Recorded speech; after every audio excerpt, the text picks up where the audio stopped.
evening, everyone. Please be seated.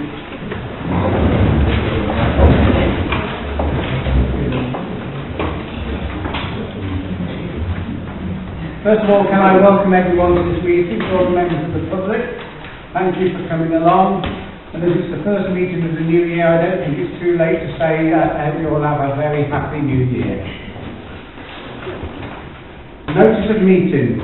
Public notice of the meeting is given in accordance with Schedule 12, Paragraph 10.2 of the Local Government Act 1972. Agenda Item 1, apologies for absence. Chair, we have apologies from Councillor Hinchliffe, Councillor Redfern, Councillor Goodbury and Councillor Mrs Sumner.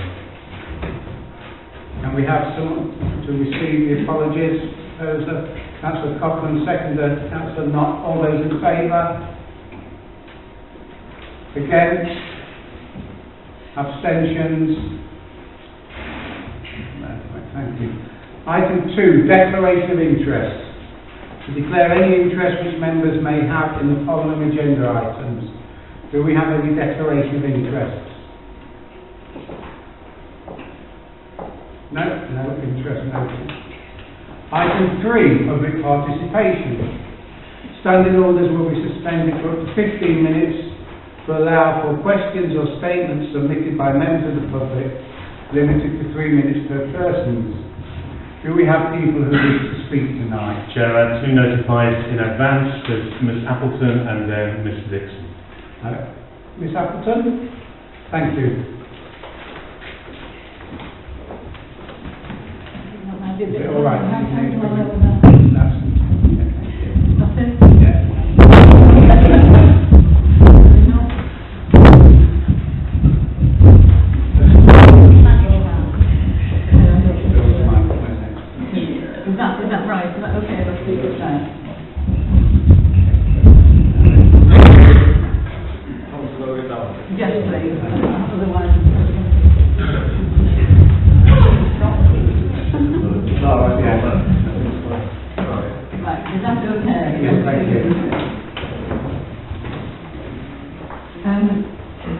I'm going to speak about the budget, about the precept, and about the local concerns that there has been recently. And I'll start off by saying that as town councillors you have some important questions to ask yourselves about the precept and the budget. And why would you agree to a huge percentage rise in the precept when this does not mean a rise in services to the council taxpayers? If you make cuts to the proposals presented to you in December, then it means we, the taxpayers, get less services, but we still have to pay more money. The 90% plus staffing budget seems totally disproportionate to the total budget and services that we receive. The budget for the toilet contract appears to be a major issue. It is projected that water rates for the toilets are to increase from 15,000 to 43,000, an increase of 28,000 and 186%. This cannot be right or acceptable, even with increased costs. It is also projected that the income from the toilets will drop from 55,000 to 15,000, a drop of 40,000. This means that there is a total loss to the toilets of £68,000. Yes, £68,000. Why should we pay for this loss? You all need to be challenging this and ask that it is fully investigated. This level of loss cannot continue, or you will end up having to make the decision to close them. This is not acceptable. Why has it happened, and what responsibility have Danpo taken for this? Why should we have to pay for what appears to be serious mismanagement? wasn't the situation monitored earlier instead of it being allowed to become a major and serious issue? Even if the precept rises by a staggering 36.7%, this is not acceptable in the current financial climate when every pound matters to local people. Before you even consider taking on any more contracts for any services, you need to look at the performance of the current toilet contract. Thank you.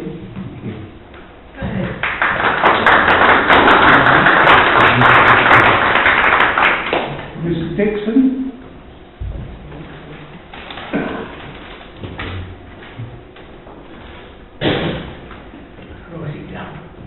Good evening, Mr. Mayor and councillors, and Happy New Year to you all. I'd like to thank the Mayor for turning up at last night's town meeting, along with councillors Barnett, Abbott, Riddles and Smith. It's much appreciated. I think there was 50 locals there, and I think they appreciated seeing the councillors. Right, there's two things I want to speak about. Firstly, in regard to the tailors, you mentioned you'd met with Danfo to try and get to the bottom of what was going wrong. I want to know, were the meetings minuted, and if they are, can they be viewed by the public? It seems strange to me that things have been going wrong all year, but mostly councillors seem to have been unaware of the problems until December. Shouldn't the Finance Committee be monitoring on a monthly basis? Which is, I think, a relevant question. I know as a businessman myself, how it's important to keep a close eye on all on contractors. There's been a vast downturn in revenue and a huge increase in costs. How long would you estimate it is to get the things back on track, the toilets back on track, to get into profit? And the toilet enterprise, I believe, was ring-fenced. So surely there should be some reserves that have been built up over the profitable years, and I'm just wondering why one bad year is having such a major impact on the precept. Secondly, as discussed last night, why does this small council have the highest percentage of its precepts swallowed up by staffing costs, 245,000 over 283? If you're running a business like that, it would be closed within a week. Right? And we're all business people. It seems ridiculous. No business can possibly sustain that level of administration overheads. Do we really need a clerk, a deputy clerk, an assistant clerk, right, and a curator? The council seems to manage fine with just one clerk, and this is a small council, right? Small council. I don't expect answers now, so to speak, but I would appreciate a full explanation on these points. Perhaps you could publish it on the website or in the Gazette or something. You know, it can't go on. It can't go on. Are we going to be another council that goes bankrupt? Because it seems we're heading that way. You guys can't operate. You can't operate because all the money coming in is going on wages. And I do believe the top rate of pay for a clerk in the UK is 72,000, which is still excessive for a small council clerk. Thank you. Thank you.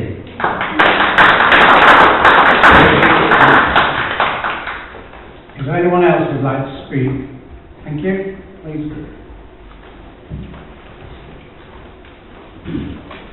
Good evening, I'm Joyce Stango, and thank you for letting me speak. I've got a couple of issues. The first one is the application for the registration of an asset of community value, the 3G pitch and the excess land. Can I suggest, I know you're discussing it later on, but if it is agreed to progress, could I suggest you look at the wording? I'm a bit concerned because I know Cliff's here, but it was turned down when SEI put it in. And I think some of the wording is a bit confusing, so I would ask that you revisit that. And secondly, can I request that Whitby Town Council implements a quality improvement plan, starting with a log for actioning all agreed proposals and making it available on the website to include the proposal, who is going to action it, the time period it's going to be actioning, and the confirmation that action has been taken, so that us as taxpayers can see what is actually happening at Whitby Town Council. And I'm sure it would be a benefit to the town councillors themselves. Thank you. Thank you.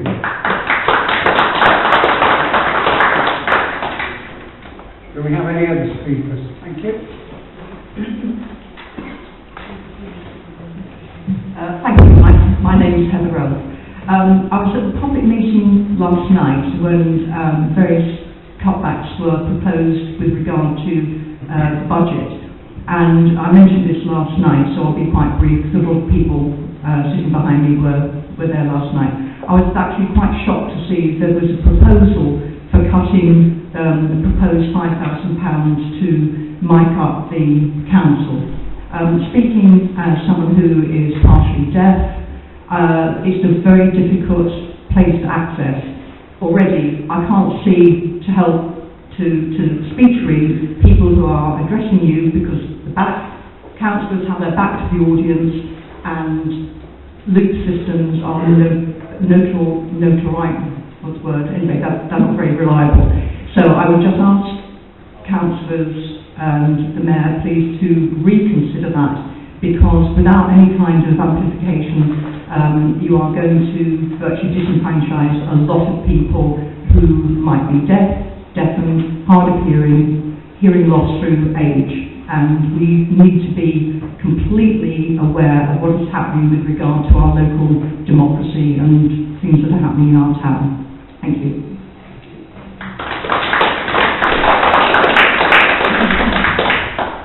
Do we have any other speaker from the public? Well, just a point of order, really. I'm here for... Would you like to come to the microphone? Yeah, I'm here for the item on the asset for community value. I don't really want to speak very much, but is this the only chance I would get to... No, you will get to speak when we discuss the... Oh, great. Okay, in that case, thanks.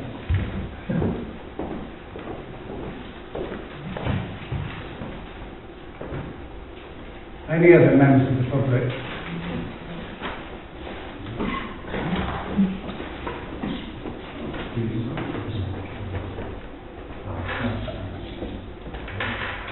Obviously, some of the points raised by the members of the public regarding the budget will no doubt be discussed during the budget.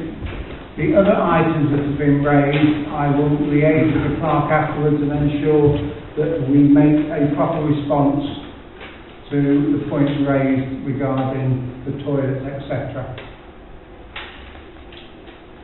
Okay, I will reinstate standing orders, and we will go on to item 4, approval of the budget for 24-25. To consider the draft budget and amend the proposals to enable council to set a budget for 24-25 and confirm its precepts for submission to North Yorkshire Council, page 35 onwards. Chair, in terms of considering this report, the outline budget set to finance policy and general purposes in December contained the budget presumptions that Council made at its November meeting in terms of overall growth and inflation. And also included the proposals brought forward by committees and members in the previous cycle.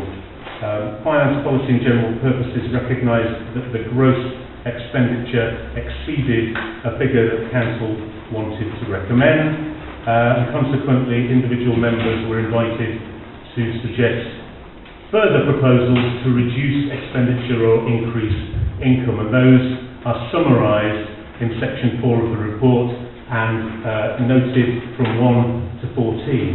In the appendix, which is the overall budget proposals, the original baseline figure is in column B. The growth items considered in December are highlighted in column C, and proposed reductions are in columns D and E. Column D is the basic minimum reduction that has been proposed up to a maximum that appears in column E.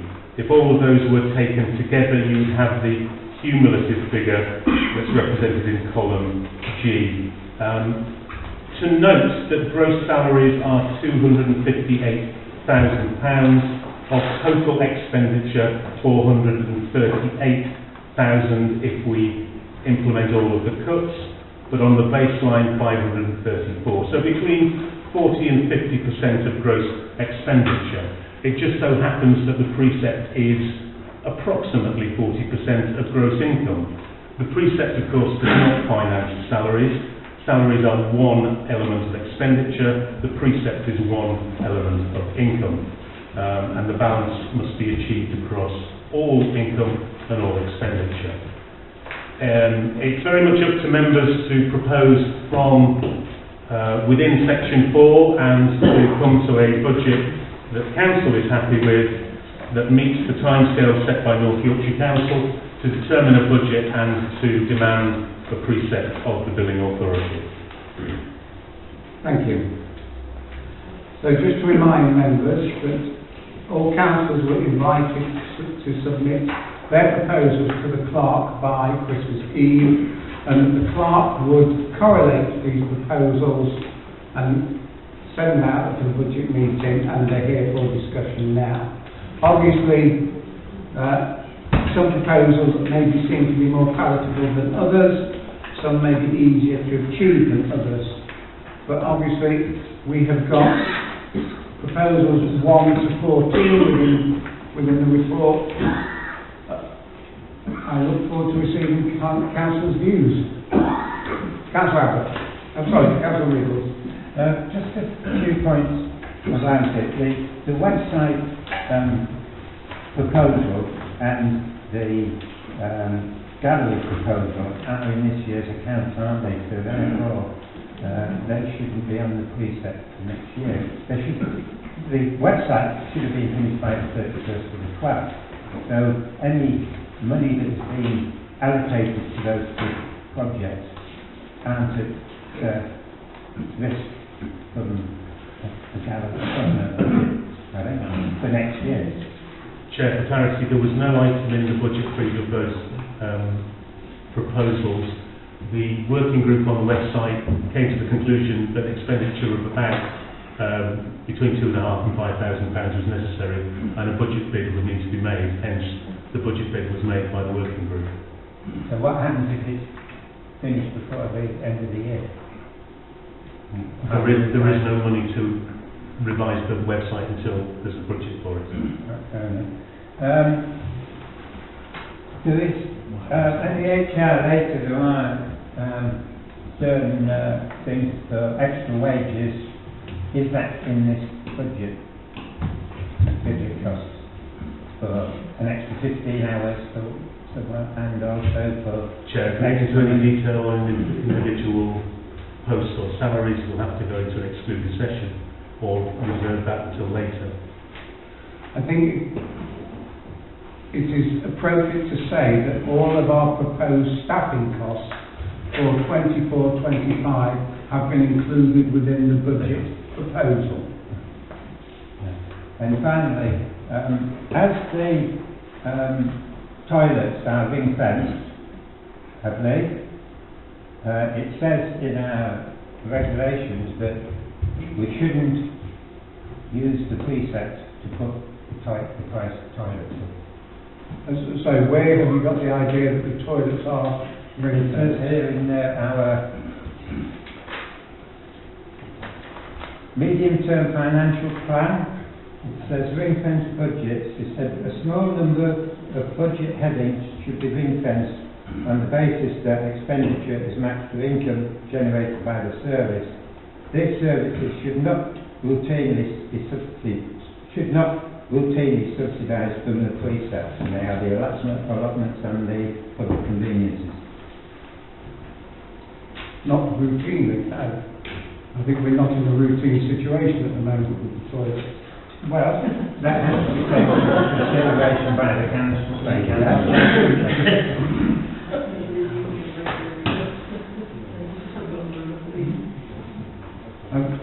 No, that's just pointing out that needs discussing when we get to it. So have you got any comments to make on the proposals that will put forward? I'll just join the queue.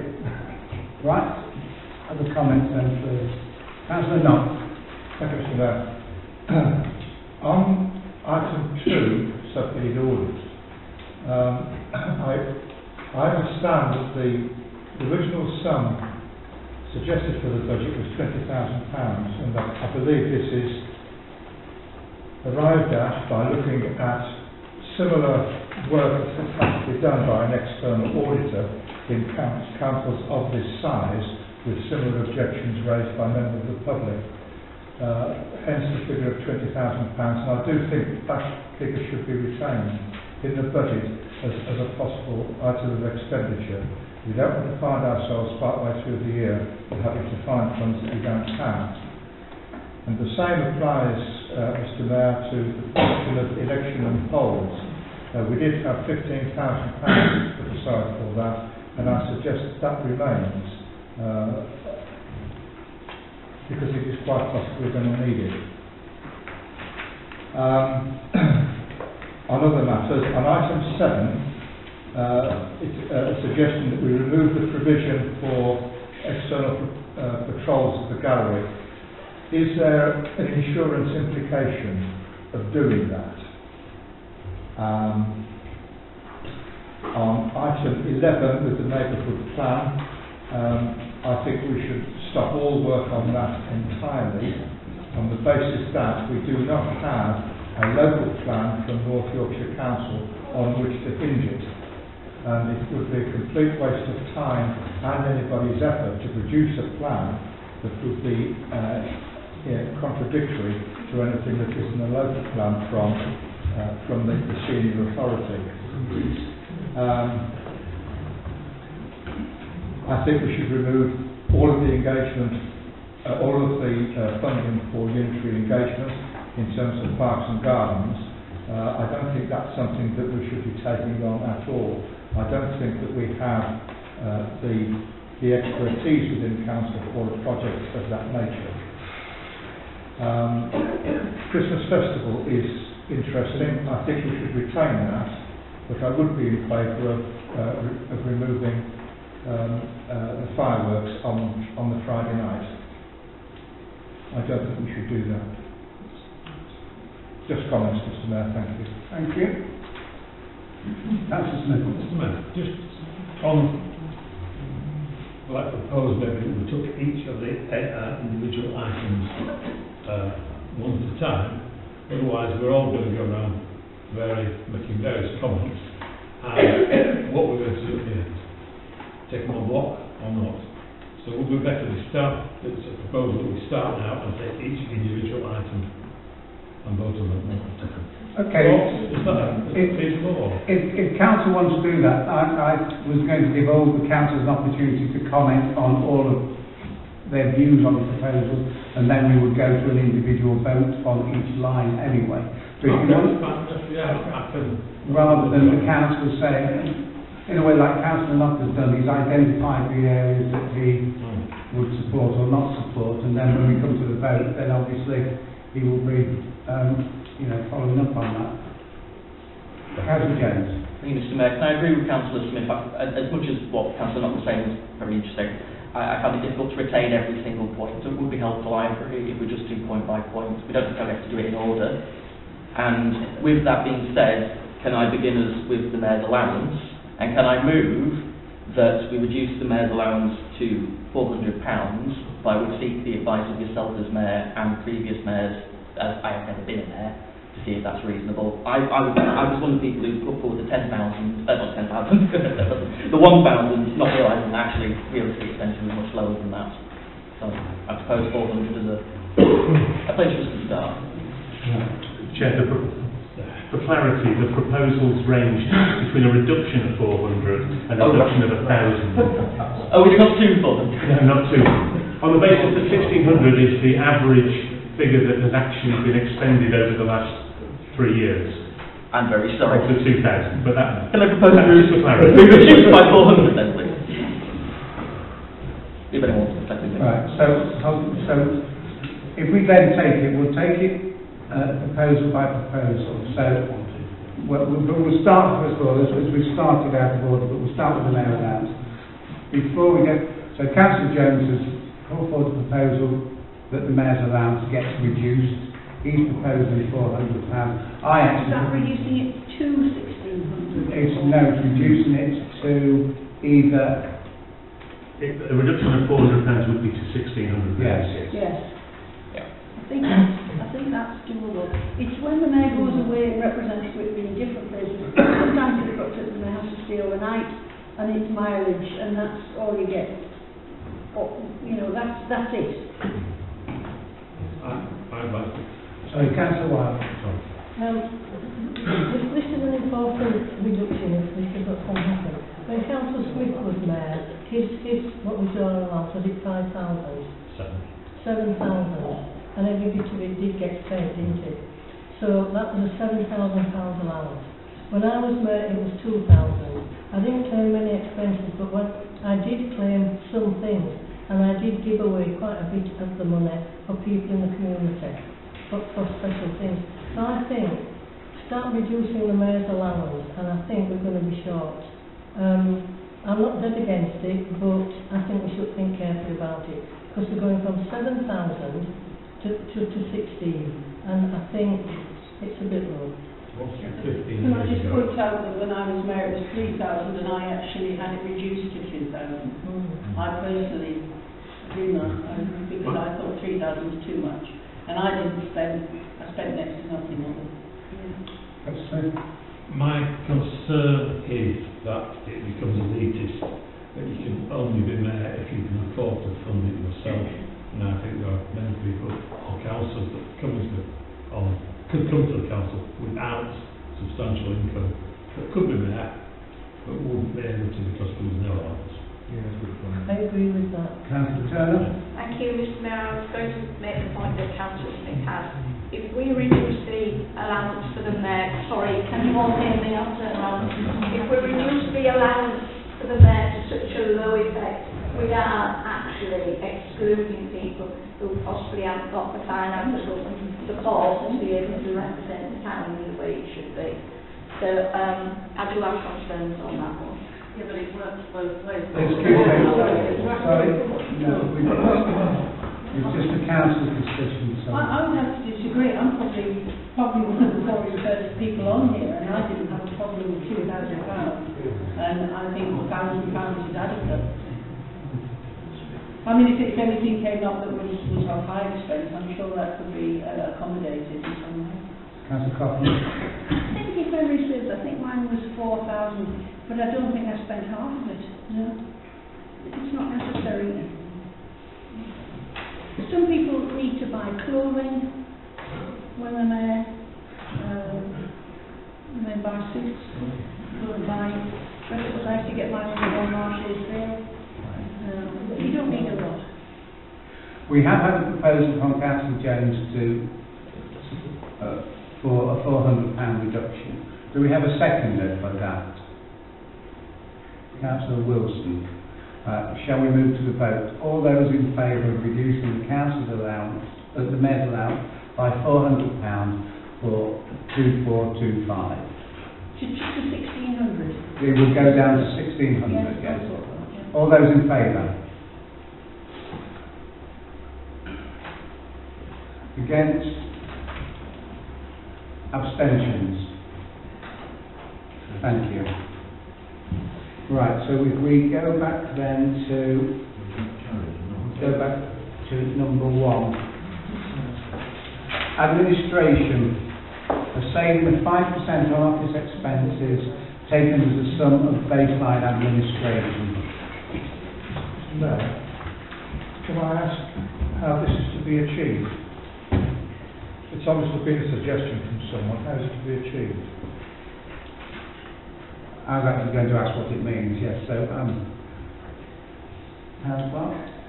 The suggestion from a member was that we should impose a 5% saving on office expenses, taken on the baseline of the admin costs heading that equates to 2,127. It would have to be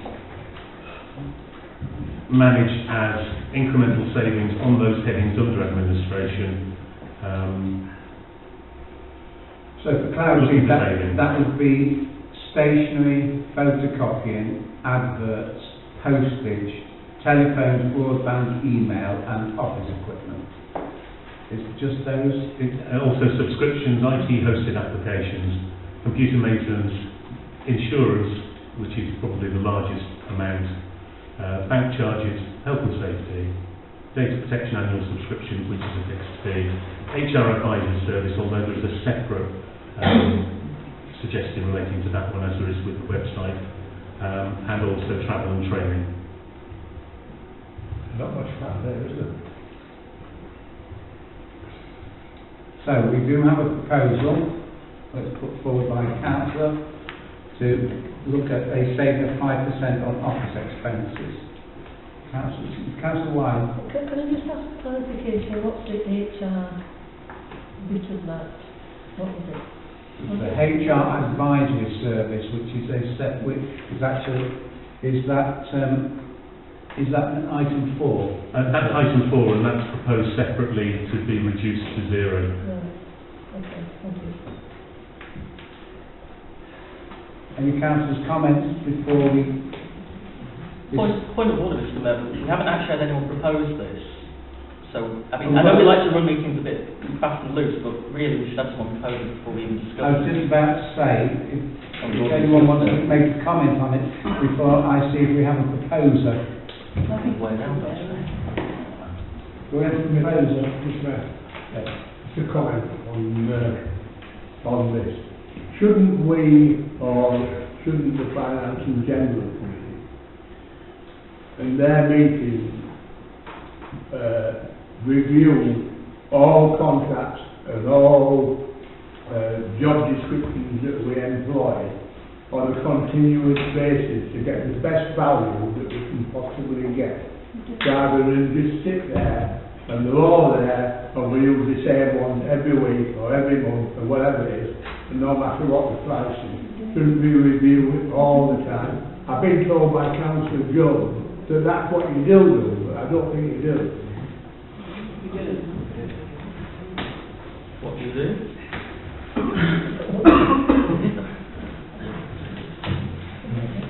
Sorry, Councillor. Thank you, Mr. Mayor. Could I just make a comment regarding the Finance and General Purposes Committee, please? We hold bi-monthly meetings, and at those meetings, there's always an expenditure sheet that goes forward that every councillor that sits on this council has had the opportunity to look at and make comments. If they're not happy, come along to the Finance and General Purposes Committee and you can speak on these issues. I can assure you there is no way we sit there and just go, yeah, that's okay, we'll pass it. We look into everything very, very carefully and very thoroughly. There's a big issue on the toilets, and I've heard it said that we just haven't done anything about it. I can assure you, absolutely, we do not sit and ignore anything. We have had meetings, we have pursued this for many months. We're not just that, ignoring anything. Thank you, Mr. Mayor. Thank you. Okay, right, move on. Do we have a proposer for an administration saving of 5%? Excuse me, can I just ask a question of the class? Do you think this can be done? Do you think this is fair? Chair, 5% savings are implemented from time to time in various places. It's possible to look for those savings. It may be mutually exclusive. If some of those other headings are removed entirely, then those might be the most likely to deliver the savings. However, if that was Council's intention, then it would be delivered. Thank you. So, do we have a proposer for a 5% saving? Councillor Smith, you propose it? Do we have a seconder? Councillor Riggles. We have a proposer and seconder that we go for an administrative saving of 5% on office expenses as identified in the spreadsheet on 37. All those in favour?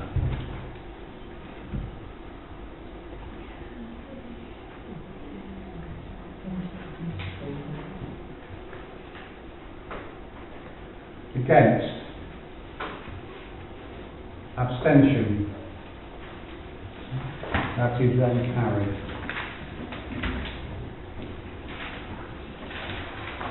Item 2, audit.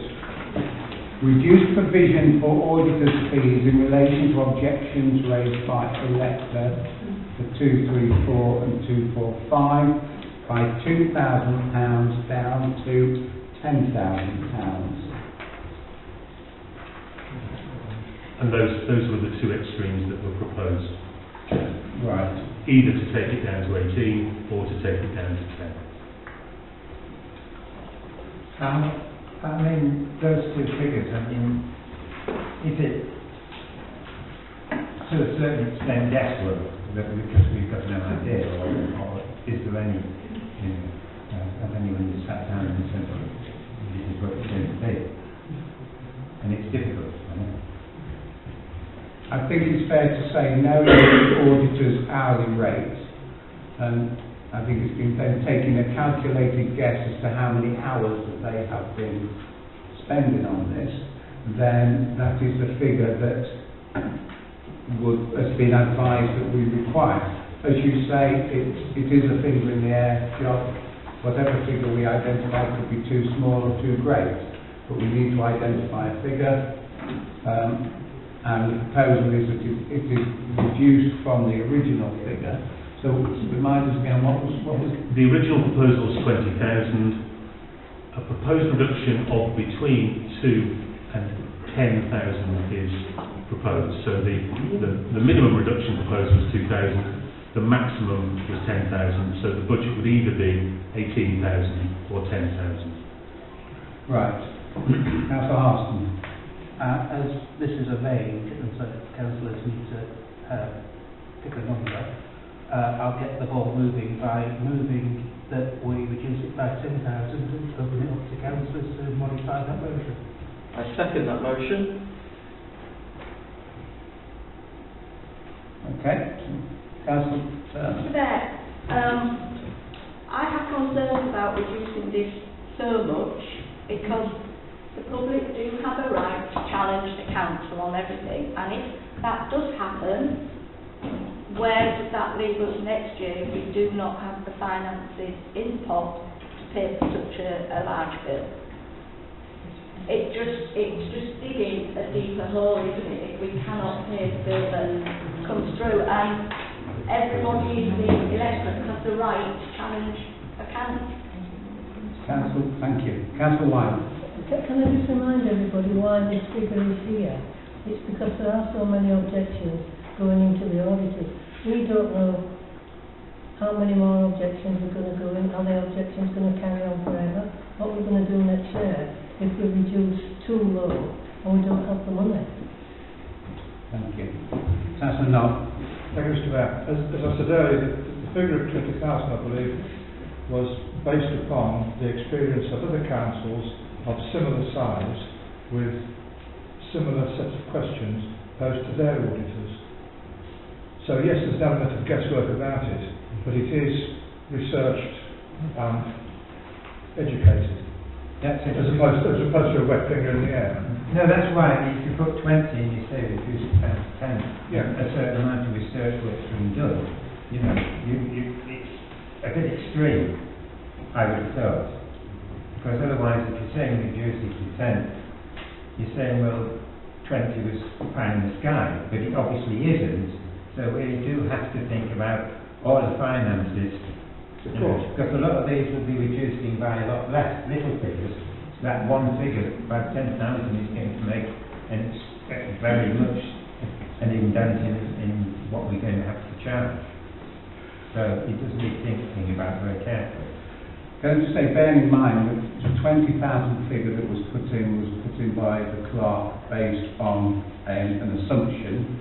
The reduction proposed has been proposed by a councillor, no doubt. So we need to decide whether or not do we wish to stick with the original figure that the town clerk identified was a reasonable amount, or do we wish to go for the revised proposal that a council put in and said that they think 20,000 is too much. Councillor Knoll. propose that we leave the figure at £20,000 then, Mr Mayor. We have a seconder from so. That effectively is an amendment to the original. Okay. We have an amendment to the original, remain at 20,000 proposed by Councillor Knott, seconded by Councillor Abbott. Move to the vote. If Councillor Harston's happy to accept Councillor that amendment, then Harston you is can happy to move on accept that amendment. We move to the vote that the audit costs are kept at 20,000. All those in favour?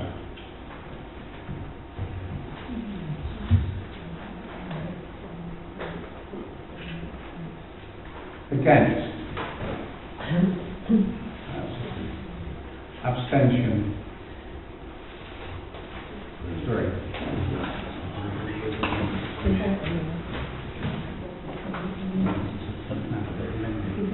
Yes, so we now need to move on to the substantive, which is what accept that. No, that was taken that Councillor Harston as the mover accepted the amendment. Oh, right, I thought we were voting on the amendment and then we were voting Okay. Yes. Okay. So what was the change? 3, website. Remove provision for redesign of the council website of £2,500. Councillor Riddles. As we all know, our website is absolutely beyond repair, and we need a new website. It does detract from us all trying to find things, and the public as well. That it is a very difficult website to get onto, and if we want the public to actually start getting involved with the council again, we need to make it as easy as possible for everybody to get on, and I think it's at 2,500 that is money well spent. So, are you proposing that we keep £2,500 in? Councillor Can I do the provider is of our current website? Surely we've got some sort of agreement or contract with them whereby they can look at this and modify the current website that we've got. And it's not rocket science, is it? You know, people, I don't know how to do a website, but I'm sure whoever makes them, they can just make the adjustments that are required, because I agree it is difficult to manage and move around our website, but surely the current provider can do some work on that. I would think that sort of price is the sort of price that you would be paying anyway, to be honest. It doesn't seem a lot of money, a website now. Councillor Brown. Mayor, as someone who was on the working party to look at the new website, I put a lot of work into it, and I could see how you could spend a lot of money on a fancy new website, which actually didn't get many different results to our current website. In fact, I would favour a slight modernisation of our current website. However, one has to be aware that there's a large number of the public out there who, while some of their figures may be not quite as I would interpret them correctly, there obviously are concerns about the precept and the budget. And at the end of the day, if we are going to listen to our public, and our public wish us to spend less money, we have to spend less money on something. We're not saving a lot so far. So I personally would not vote for a new website at the moment, because it's a website like all websites, it has its quirkiness, but I can always find any document I wish to find on that website, and it's no worse than an awful lot of other websites out there. My comments are, I will happily postpone looking at a website for a year or so until hopefully finances improve. Councillor Knott. Thank you, Mr. Mayor. In support of Councillor Brown, I don't find any website particularly easy to navigate, to be honest.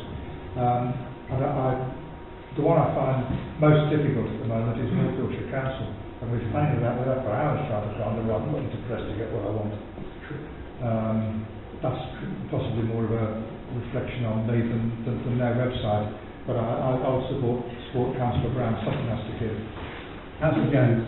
I have to support Councillor Brown and Councillor Knox saying I was on the group that looked into the website, and I produced at our first meeting a series of minor improvements we could do here, there, pathways to certain important pages that are several clicks deep that need not be. There's a lot of minor improvements we can do. We do not need to be spending several £1,000s on a brand new one, not at a time when we're having to justify to the people that we represent, you know, we want you to pay for this. I don't think we can afford that. I mean, I don't think I can really justify them spending £20,000 on an audit, but we have to, so I voted for that. I certainly can't justify £2,000 on a brand new website. I would ask councillors to vote this down.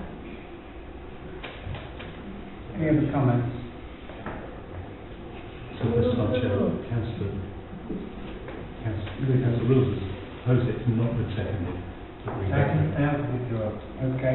Councillor Rules, do we have a proposer to remove the provision of £2,500 for the website? Councillor Brown, seconded Councillor Cotton. All those in favour?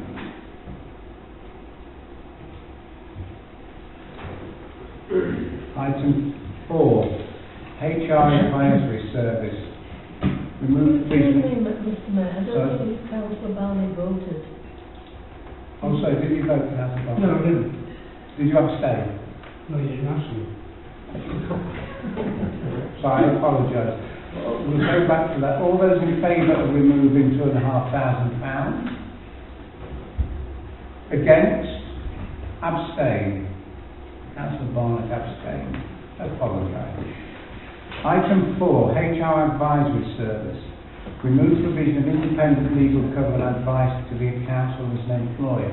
Now, correct me if I'm wrong, at the present moment this is included in as part of the 5% savings. It is, Chair, and just for clarity, that the contract provides us with HR advice and support. It's the company that has previously provided health and safety advice and advisory, revision of contracts, keeping on top of legislation. It also provides employee insurance cover for the council as an employer, so it's the employee liability and vicarious liabilities. We do have some of that cover in our wider insurance.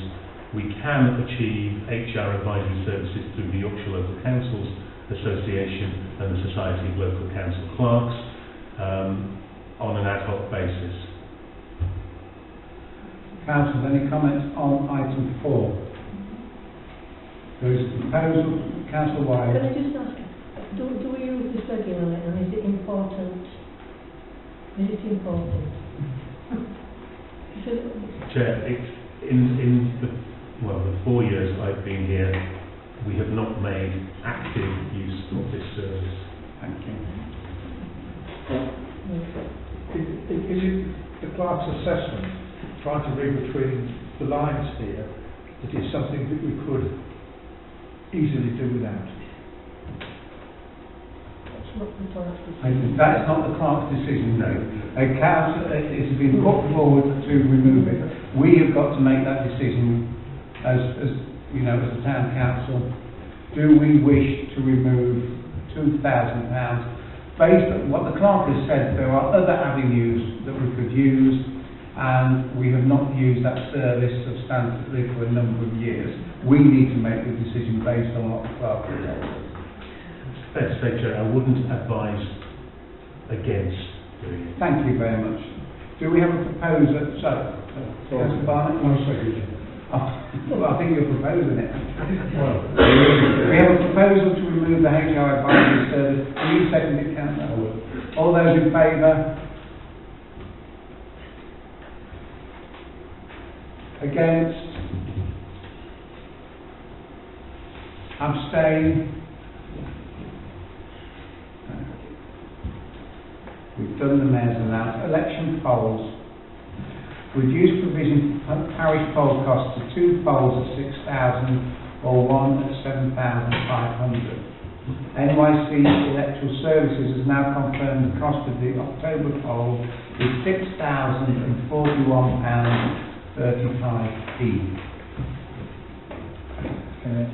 Councillor Riddles, can I make a proposal we do it down to 12,000? So do what? We do put two, which would be 12,000 on those coloured figures. What allowance have we got in? We've got an allowance of 15,000. That would be the reduction of the budget by 3,000. So it would be £12,000. Any other comments? Councillor Harston? I move a reduction of 7,000. Sorry, what did you say? I can't I hear. move to amend that to be a reduction of 7,000. 7,000. So we basically just have one. Yeah, so, Riddles has proposed one end of the scale, I propose the other end of the scale. Sorry, I can't hear you. Councillor Riddles has proposed one end of the scale, and I One end of propose One end of the scale. Right. scale of between 3 and 7. Councillor Riddles has proposed a 3, and I propose a 7 end. I'm sorry, I can see you waving your arm. I'm sorry, I can't hear what you're saying. I can see you waving your arms about. Sorry, can you hear me now, Councillor? Get that closer. No, it's no better. Not what it's become better. Can you hear me now? I can hear you now. Right. Councillor Riddles has proposed one end of the scale at 3,000. I propose the other end of the scale at 7,000. To put that on the table so that councillors can discuss and make a final decision. Thank you. Thank you.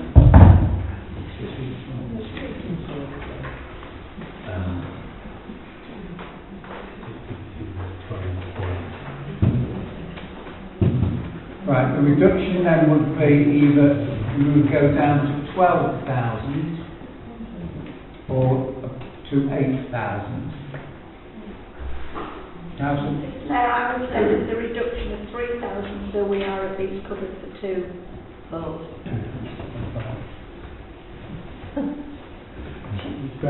And Abbott?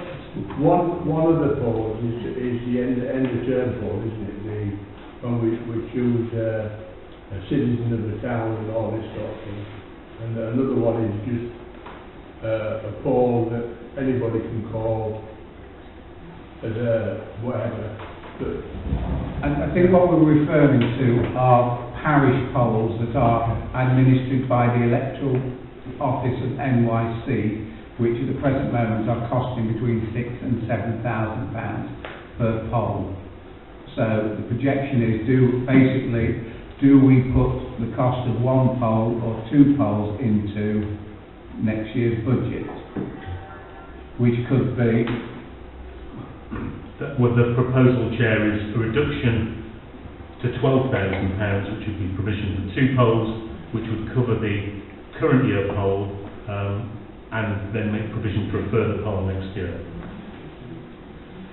So we have a total of £12,000 and that's been proposed and set here. Sorry, the one that's already been passed, 6,000, that's not coming into next year's budget. There's no budget provision for that this year, Chair. That will be funded from a general reserve, and the general reserve will need to be repaid. Councillor Wilde. So can I just be clear? So are we now looking to budget for the growth areas of elections and external audits? Is this what we're doing here with this money?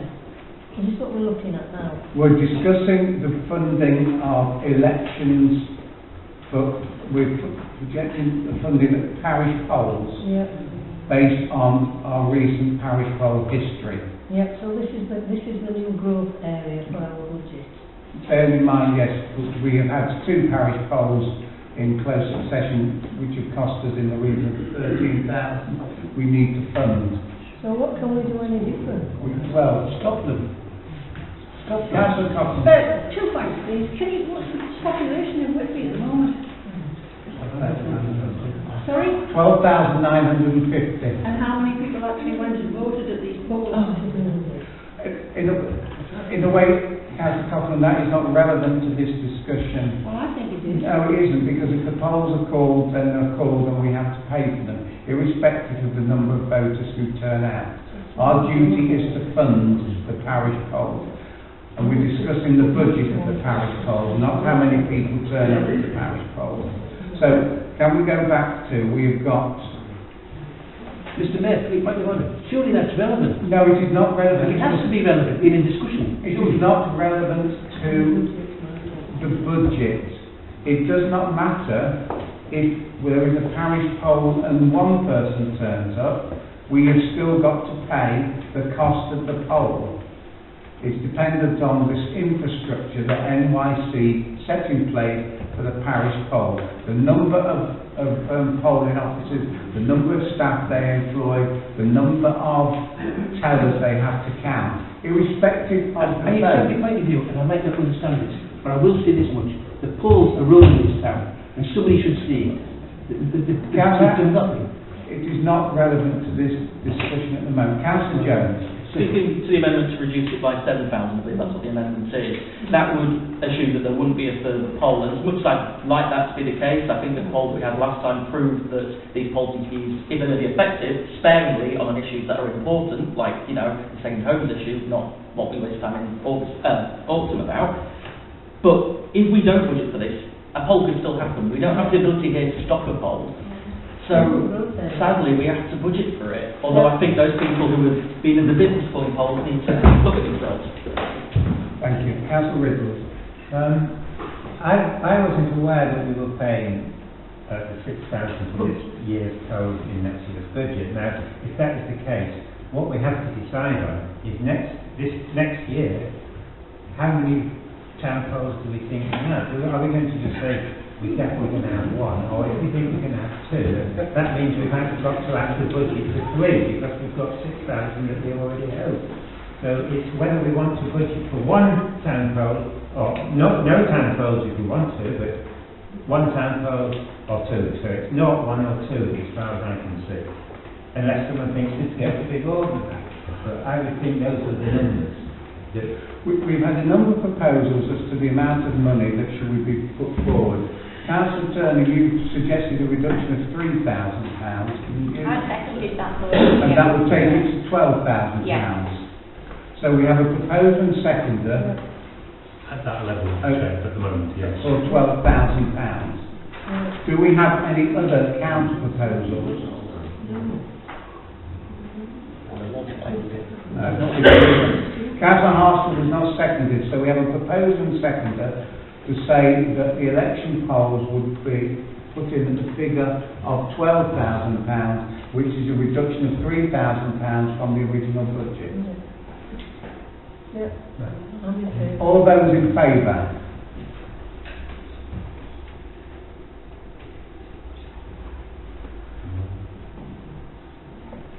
Against? Councillor Harston. Abstentions? Thank you. Security patrols. To remove provision for the external patrols of the gallery and museum in Panic Park. £10,000, which is the cost of the patrols at the moment. It is, Chair, and that cost has doubled over the last 2 years since the company was taken over. As members are aware, there are question marks over whether or not the contract is being fulfilled satisfactorily. I have raised with the council's insurers whether this would have a material effect on the current cover or on the future premiums. That's being discussed with the underwriters, but the insurance broker didn't see it as material because it wasn't part of the schedule of disclosures. Right. Councillor Coughlin, do you want to raise? Any interfering with the security force, I think would be pure madness. I think we need everything. Bearing in mind the value of the property in the museum, the value of the art galleries, the sofa collection particularly. I mean, if anybody... I go on about the gates being closed on time and all the rest of it. The difference between a man coming in or a woman coming in and breaking in and be carrying away what they can carry. But if they got in with a van, they could take a fortune away also. And I think we need as much security as we can possibly have. And I think it would be absolutely foolish to cut down on the security patrols. I mean, we have as councillors discussed several times recently, you know, how well the present company is doing. If they're not doing a good job, let's get rid of them and get companies that will do it properly. I mean, you can imagine ringing the insurers and saying we've been robbed. How much have we lost? Oh, about 15 million. Were the gates locked? No. Well, why are you ringing us then? And I'm not being flippant, I think it's extremely serious that we keep the security to what we need. Thank you. That's enough. Thank you, Mr. Mayor. Can we get some perspective into this? How long does the current contract have to run? And could we start negotiating for another contract similar to the terms that we had before, sooner rather than later? And therefore, thereby possibly mitigate this expense. Is that a possibility? It is just a rolling contract. Right. It's a rolling contract. We could renegotiate, or we could look at another company for hopefully maybe less money. We have a proposal. It is Councillor Brown. I'm afraid I disagree with Heather. I think it's a total waste of money. I'm sorry, but and we don't want to get into the details of who does what, because obviously it's counterproductive to do so. But from my previous experience, I do not think it is worth spending £10,000 the security patrol that we have at the moment. And I would suggest the contract is not reviewed and then savings are made in their entirety. Right, so we have a proposer there. Are you proposing I am. that we accept this proposal to reduce £10,000? Councillor Barnett? I'll second that. So we have a proposal and seconder that security patrols are removed, saving us £10,000. Councillor Wilde? So are we talking about removing all security forever? We're talking about for 2425, removing provision for the external patrols of for Yes, I am. So that means it's going to have no security whatsoever. I thought we discussed that we were going to look at another company and looking at a different way of security being carried out. I mean, I wouldn't be happy about having no security whatsoever. Well, if you're not happy, then you'll be able to vote against that. Councillor Barnett? Yeah, I'm just perplexed. I've never seen any of these patrols.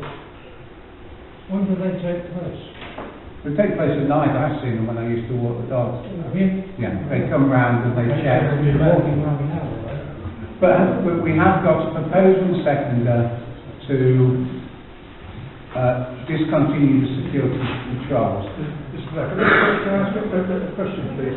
Would we still have the gates locked at 11 o'clock? The gates aren't locked. Sorry? The gates have not been shut since 27th of December. Not one night. Do we have a proposal? So we have a proposal. Can we move to the vote? All those in favour of removing provision for external patrols for the gallery and museum in Planet Park of a saving of £10,000? All those in favour?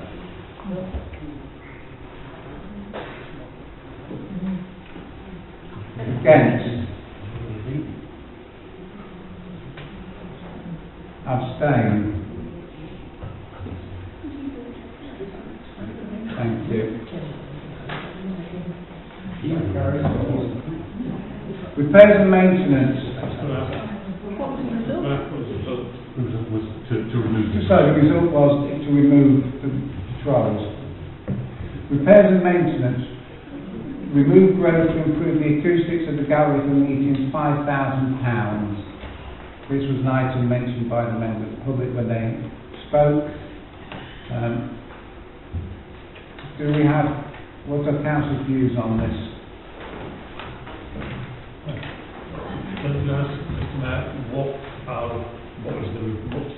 What are we buying for £5,000? Chair, the presumption is that we would seek some professional advice, potentially install a permanent hearing loop and microphone systems similar to those that are used by the radio recording to enable meetings to be amplified but more effectively than we were able to do with two separate microphones, and to relay that into the loop system. So obviously a loop system is reliant on there being good microphones, and the other option would be to see whether or not we can piggyback on the back of the existing microphones for the video recording. But we would need to take advice, and we would need to make provision, and it's an assumption that that would be deliverable within that sort of budget. Right, because at one point, Mr. Mayor, we were talking about putting carpets down and things. I wonder if that referred to that, not doing that. No. Okay, thank you. Councillor Nutt. Thank you, Mr. Mayor. The introduction of this portable loop here was spectacularly beneficial to me when I was standing over there where Councillor Riddles is. Where it is now, it is still a benefit to me, but much less. Are you getting benefit from that? From a personal point of view, the loops and me don't go. I don't know why, I've never been able to use a loop and it's so cool. I mean, I've got mine, I just turn my microphone up on here already. So I don't think I'm getting any benefit from that. I'm not sure. I can try it. Well, that's that then, something more to say. Do we have a proposal to remove the £5,000? Councillor Brown? I'm going to be very controversial because I generally will support any activity that helps disabled people in any way. However, I think that so long as people are encouraged to speak clearly, for instance, I never have a problem hearing the class. I often have problems hearing other people because they do not speak up and they do not speak clearly. I often have a problem hearing when members in the public area start whispering to themselves and each other. But again, there are rules and regulations that say that we can insist on quiet while town councillors are speaking. I think while ever there has been so much concern about our budget and our proposed costs, we have to say, can we look at other solutions for a year, such as speaking clearly and postpone any spending of money that is not absolutely necessary in this financial year. Thank you. Councillor Nutt? Thank you, Mr. Mayor. It should be borne in mind that the walls are pretty bare at the moment. When it's full of pictures, they tend to absorb a lot of sound. We also have a fairly full gallery tonight, and people there will absorb the sound. That is not an insult to the people, it's just the fraction of the clothing that you wear that absorbs the sound. When we've got a lot of pictures on the wall, if we can have a full gallery, then matters will be a lot easier for all concerned. Just an observation. We have actually been trying for 2 years to overcome this problem, and to be honest, we have an obligation to the public, to ourselves, that we can hear. I have to concentrate very hard in these meetings, and I don't see why I should have to. You know, I mean, I'm absolutely knackered when I go home now because I'm concentrating more than most, and I don't think it's right, to be honest. We have an obligation, and I think we should carry on looking. We had someone in today who was advising us about what we're doing. Have you had a reply yet from him? I haven't looked at my email. Chair, I've got some information on advisors that we could approach specifically on acoustic developments. So I think we need to carry on. Councillor Miles. Can I just ask though, will it benefit all members of the public as well? Will this be an improvement so everybody in this room can hear? Yes. We would be looking at an improvement to the current situation that we would hope would maximise and include obviously the members of the public. I can hear perfectly. I'm here. If I was in the back of the room, I couldn't hear any of this. Why can't we, if it's possible, move to the centre of the room, put the seats around the outside? I noticed in the meeting we had, where everybody's round us, everybody hears that night in September. Is it not possible to bring us forward 12 foot and put some people behind us so the public can hear better? But I do agree with what I'm saying. People should speak, and I've got the speakers from one of them, so I'm trying my best. We'll move to the middle. Well, I would still have a problem. Sorry? I would still have a problem. Can you look at the room thing? Because, I mean, I shouldn't ask you this, but most of us... My problem is that I need to live with as well. Right? So Luke doesn't actually help me. but I've got to see people, otherwise I can't hear. Okay. So that is part of the problem, right? And I honestly believe that we do need to carry on doing what we're doing. Right, thank you. Councillor Abbott. No, Jeff, the Discrimination Act regarding disability, we haven't found on that. We've got to go forward and make sure that we are covered. If anybody gets injured because of we are providing a public building, we have to provide the facilities for it. There should be bells or lights in this room to warn the disabled of a fire, because they won't hear the alarm. There could be, you can see the flashing lights and whatever have you. These are all things that are in now, and we are going down that line. We just want everybody to hear and everybody to be right. That's all we want. Right, thank you. We have, Councillor Brown, was that a proposal to accept this? Councillor Harrison, will you second it? What was the question? Were you seconding Councillor Brown that we actually remove? Yes, sorry. Okay.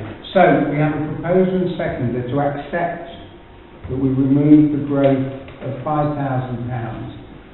So, Councillor Jones? Well, on that, I have great sympathy with what Councillor Brown says, although part of my professional experience has been in accessibility, not audible accessibility, but accessibility nonetheless. I think there is a real need to improve this, and whilst I do have some trouble hearing, particularly when there is background noise, I'm still working in kitchens, when there's nothing going on elsewhere, I can hear pretty well. I have had trouble from council, particularly in that direction, with their speaking. It can be quite mumbled, that's not even, but it just can be. I think it's right, the clerk is very clear, very booming, and I think we could all take some lessons from him in being able to speak competently. But I think I probably could justify spending £5,000 on accessibility if it was worthwhile, and so I'm probably willing to go for it, and I'd be against this motion. Right, so we have got a proposer and seconder. Let us move to the vote. All those in favour of removing the £5,000 road fund to improve the acoustics, raise your hand. All those in favour? You can't hear what I'm saying. all those against?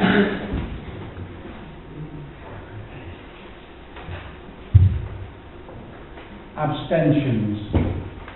Councillor Barnett's not here. Well, we will know that Councillor Barnett was not in the room for the vote. On that basis then... Can we minute that, please? Just said. On that basis then, the £5,000 will remain within the budget. Christmas lights, a linked income item. Reduce expenditure to the £10,000 grant that we get from NYC, or to zero and sacrifice the income. I can't actually see any point in sacrificing income. It's not... The question, Chair, would be what is deliverable for just the 10,000 against the 25,000? True. Yes. The net effect of the two is the same. It isn't possible to reduce the bottom line by 25,000, only by 15,000. Yeah. Councillor Smith. Looking at the figures in the budget, I thought we only paid £10,000 in the share this year. Sorry? In the budget, in the figures that we've got to approve later on for the accounts, it just shows a figure of £10,000 paid to the share. Yes, that's what we're saying. We only get paid £10,000. No, but for clarity, the £10,000 was the second instalment of the fee paid to Blushare. They are paid 25,000 over the course of the year. Right. So 15,000 is paid in April, and then the remainder is paid when the installation is going in. Councillor Wilde. Can we just be assured though that the street lights are going to work? Because this year we've had nothing on the New Key Road, front end of Langbourne Road, Bridge Street and the uncobbled bit of Church Street. We've had no Christmas lights whatsoever. We had one faulty Christmas light on Newquay Road because none of the posts work. We've reported too many times to mention from the town council about the lack of electricity and street lighting. So can we be assured that next year, or this year, sorry, if we go ahead with Christmas lights, that we will actually be able to put them on and they be lit? Is the public realm going to interfere with the repairs to the street lighting? We need to know what's going to happen. We don't want to be saying let's pledge 25,000 to Christmas lights that we're just not going to get, because it was pathetic this year, isn't it? Absolutely pathetic. So are you supporting that we reduce the expenditure to £10,000? Yes, I am. Right, Councillor Riddles? It's something actually I hadn't considered, because is there a lot of point spending money in that area when the chances are when that project goes ahead everything's going to get ripped out and we're going to start again? Yes. Just a thought. Right, so are you seconding that we... I think on that thing I will send it, yeah. So we have a proposal to reduce the expenditure for Christmas lights to a £10,000 grant. We have a seconder. Councillor Jones? Oh, sorry. Yes, can I move the amendment that we set the option to not spend anything on it at all and bring it to a close? I've had the joy of talking to a lot of people who have opinions on the Christmas lights, and I think we agree they've not been fantastic. Given that we could, I think we could save about £15,000 here. That's the difference. If we decide to spend enough. Well, no, it's £15,000 either way. I mean, actually, yeah. No, now I'm thinking about it. I'm not moving anywhere. Sorry, I'm talking away. So we have a proposal and a seconder that the Christmas lights will be reduced down to expenditure of £10,000 grant. All those in favour? Against? Abstentions?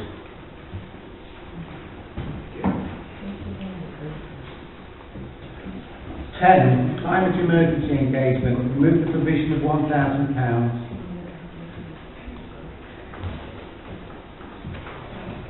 We have a proposal from Councillor Wilson. Do we have a seconder?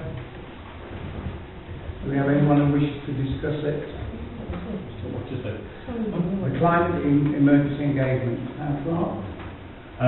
Council has made provision in the last couple of years' budget for more wider engagement with the community around climate emergency engagement. The Council declared a climate emergency in 2021, and it's about whether or not to actively engage and pursue opportunities for electrification, pursue North Yorkshire over charging points, decarbonisation of the local economy. Mr. Mayor, these are things that we can sort of follow along and put forward to North Yorkshire without sort of itemising it. Really, these can come up in general council work, and I'm sure we can engage with the public in other ways and communities where we can possibly get to do things without putting aside £1,000 for it. I think we can cater this in with normal council work. So I would support that we take that. You're seconding Councillor Wilson? Yes. All those in favour? Reducing provision of £1,000 for climate emergency engagement. Against? Abstentions? 11. Neighbourhood plan. Reduce provision to anticipated income of £10,000. Councillor Riddles? The amount of money we get is coming from locality, so we're not actually having to put the money in. So I can't see why we shouldn't carry on with this neighbourhood plan. It's not actually costing us any money. Sorry, are you saying that we carry on but we reduce the provision to the anticipated income of £10,000?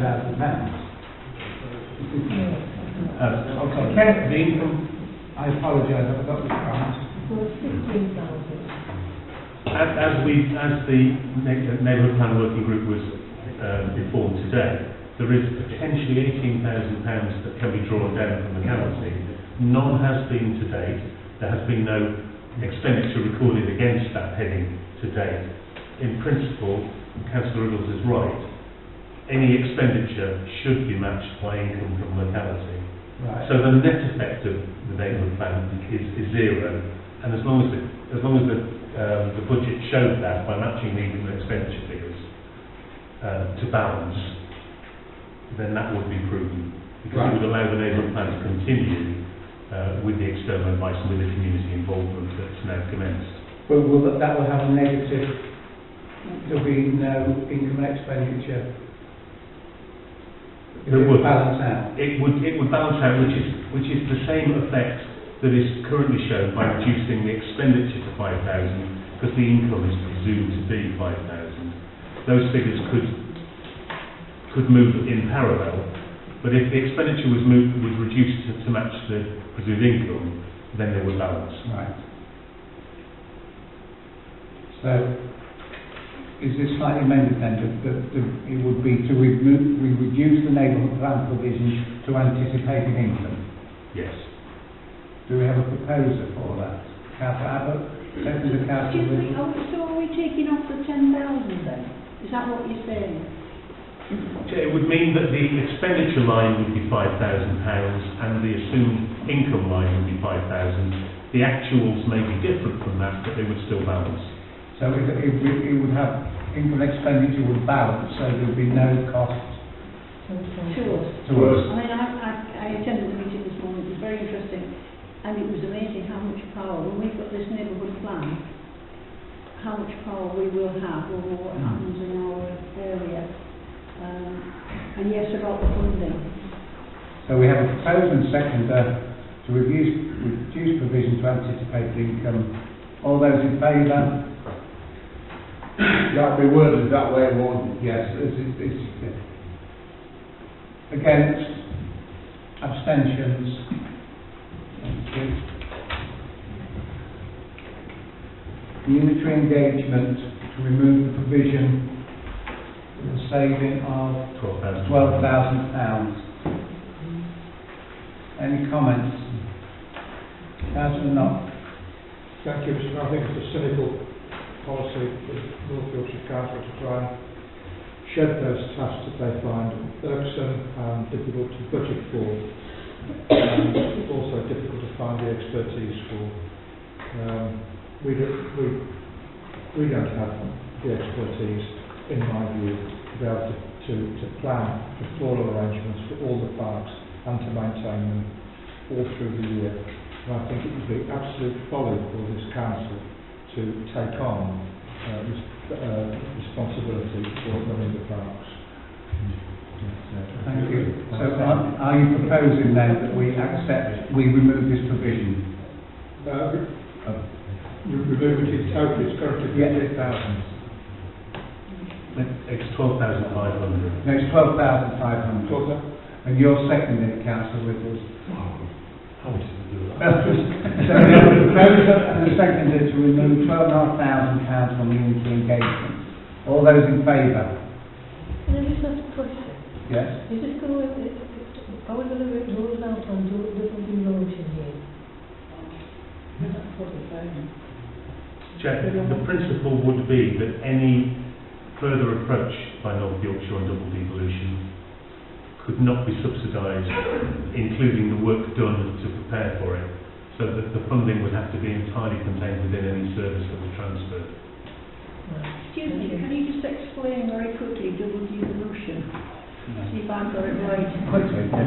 Well, we could do that, but I would suspect it may not be that useful at this stage as we need to go through these figures.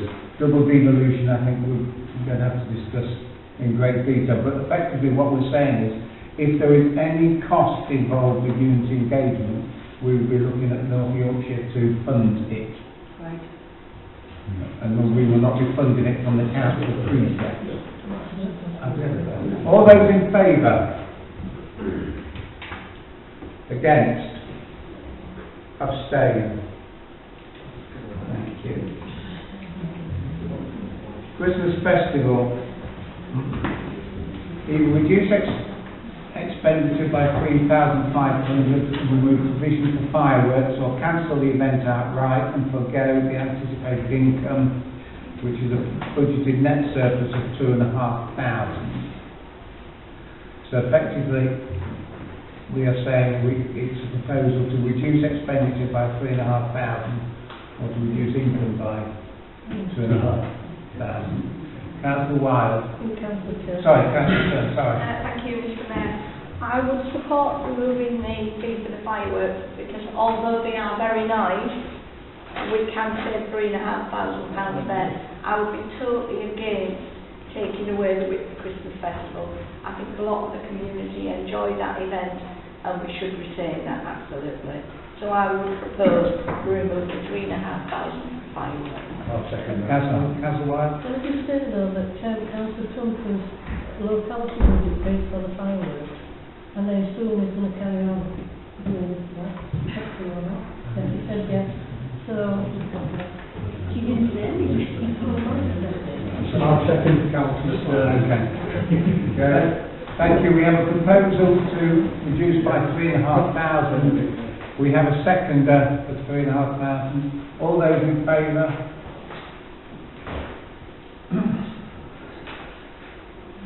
Against? Abstentions?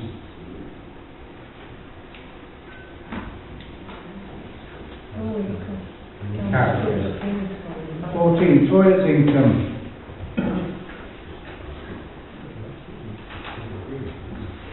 In addition to projected additional income for a rise of 40p to 50p or to 60p. Councillor Jones. Well, notwithstanding the issues around the massive decrease, which I wasn't able to attend the meeting where that was explained, unfortunately, due to technical problems, so I'm still out of the loop on that information. The fact is that this is one of the areas where we can try and pull back some money and take the burden on this increase in precepts away from local people and put it onto, in the most part, tourists. The most people who use the toilets are tourists. Many people, local people do use them, but for the most part it is our tourists. And by increasing to 50 pence, I think 60 pence is excessive, but an increase to 50 pence, which is a coin that most people have in their pocket, is one way that we can reduce the amount we're asking people to spend on these increases, some of which, like I said, we don't have any control over elsewhere in expenditure, some of which indeed we do. It's a small deal that we can take to try and reduce people's burdens at an important time. Any other? Councillor Brown. It was proposed last year that we put the toilet fee up to duty pay, and in my opinion, when we voted for it last year, we might not be here today if we had voted for it last year, and I think it's inevitable that we put it up to 50p now. So we have votes in it. By putting it to 50p, and I did say earlier about what you said in the thing about not using the precept, but that money's doesn't affect the precept, is it? Because it's going back into the toilet.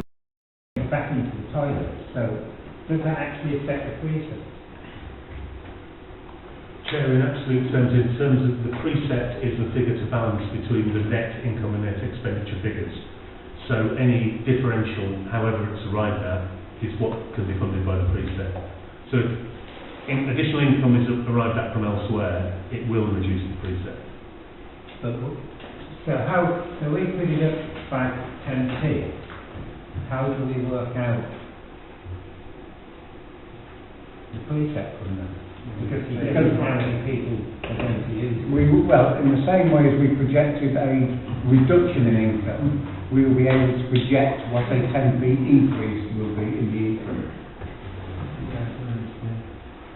So we haven't proposed, Councillor. I just wanted to say, if in an ideal world, if visitors didn't damage the toilets, didn't use the one near the piers, whatnot, didn't use that as a changing room, making it a wet, disgusting mess, and breaking into there, and people putting one coin in and holding the gate back and letting 5 people through, we wouldn't have to do it. But I think in this day and age, and the Lake District, where they have 2 premium toilets, they pay 50 pence. Councillor Barnett? Yeah, I mean, I find this the whole sort of debate about, you know, really what for me is a mark of civilization. If you want to go, you've got to go. And if you've got a family of 4 of you coming to Whitby for a day out, you have to go 3 or 4 times during that day, it's going to cost you the best part of 15 quid. I agree. He's dead right. So, He's dead right. Far too much. yeah. So, you But know, other I people mean, use pub you go toilets. to, you know, I travel quite a lot, and, you know, you go to London, you go to Leeds, you know, and you can go to the toilet for an hour. Now, I remember arguing in this very chamber about people wanted to put it up from 40p a p to 50p a p, and now it's 60p a p. No, we're talking about raising it from 40p to 50p. Well, it says here, you know... That was another proposal, but we've not got a proposal Well, seconder for that. I'm arguing against. I think it's just a scrap it altogether. It's as simple as that. I don't think that in the 5th richest nation in the world, we should have to keep paying for a basic human right. It's as simple as that. The problem, Councillor, no, we've got It's not a problem. no. Councillor Turner. Thank you, Mr. Mayor. I do have serious concerns about putting up the cost of toilets. I do think it's peaked quite a lot. However, if that negates some of the increase on the local community, then much against the grain, I would support that. But I also think that the toilets are a subject for a much, much bigger in-depth conversation, and indeed surrounding the future of those toilets, because it doesn't take the brain of Britain to read the budget and see what we're spending on those toilets for the income return. And certainly if it was my business, it would have gone into touch a long time ago. That's the only comment I want to make. I agree with Councillor Turner there, and I must criticise this council that we don't know what's going on in those toilets. We haven't got the figures. All we're told is, you know, it's a disaster. But we actually need to know the whole budget, because I've got a feeling, and I have done some research into this, that the problem we've had with the credit card machine not working, I believe that actually went back into last year because of the figures of takings. So, Councillor Cotton. Oh, thank you very much. It was a long and harrowing meeting of about 2 hours, wasn't it, with Danforth? They wriggled a bit and they wriggled a lot, and it went on and on and on. A lot of the public in Whitby go for a meal, got the toilets where they've had the meal, you've got the pub, they use the pub toilets, so it's not such a massive amount of visitors that use the toilets. They were arguing about, we can't shut the toilets to clean them because people are aggressive and push past our operatives and all this sort of thing. Again, it comes back to, why should Whitby residents pay for visitors using the toilets? Why should they? You know, I mean, if you're a resident and you got short, you won't pay. Most of the time you go to home, you don't use the public toilets. So it's a charge on the visitors. It's not for our residents to pay for them. Thank you. So we do have a proposer for 50p. Councillor Jones? Correct. Seconder, Councillor Turner. Are you happy to second? Oh, sorry, Councillor Mr. Brown, I apologise. All those in favour then of raising the toilet fee from 40p to 50p?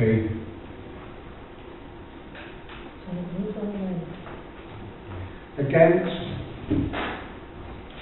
Abstentions?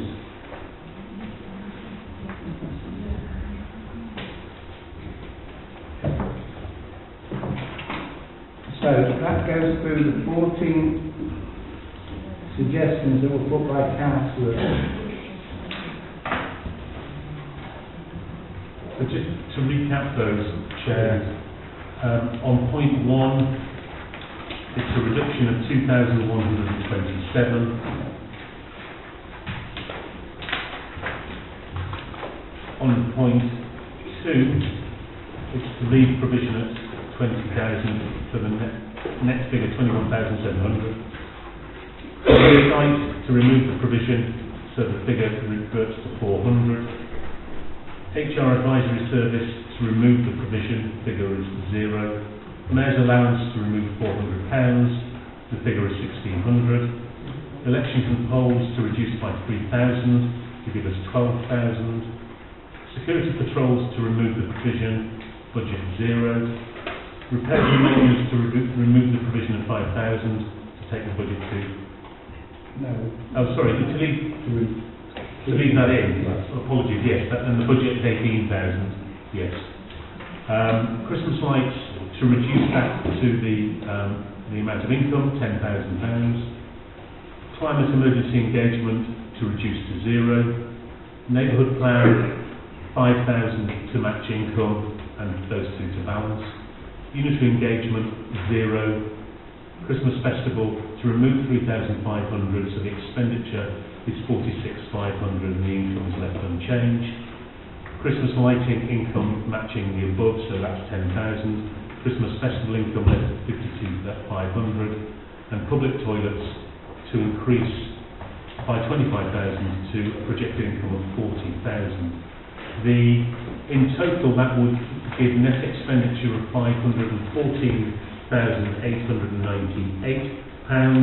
income 189,300, leaving a precept of £325,598, which would be a rise of 14.83%, and would lead to a band the equivalent figure of £65.49, which is an increase of £8.18 or 15 pence per week.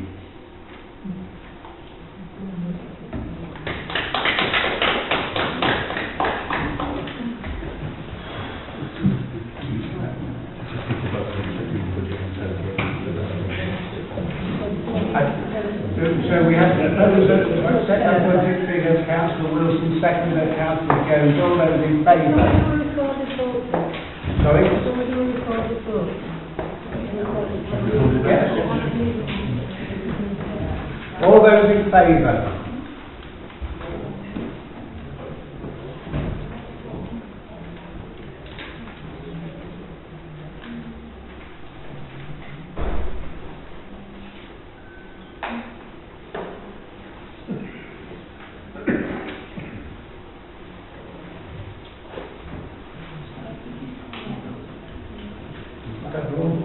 Against? Councillor Abbott. Abstentions? Thank you very much for that. Thank you. Moving on now, item 5, minutes. To approve an accurate record of the minutes of the following meetings, Council on the 7th of November 2023, page 3. Do we have a proposer? Councillor Knox, Councillor Coughlin. All those in favour? Against? Abstentions? To receive the draft minutes of the following committee meetings.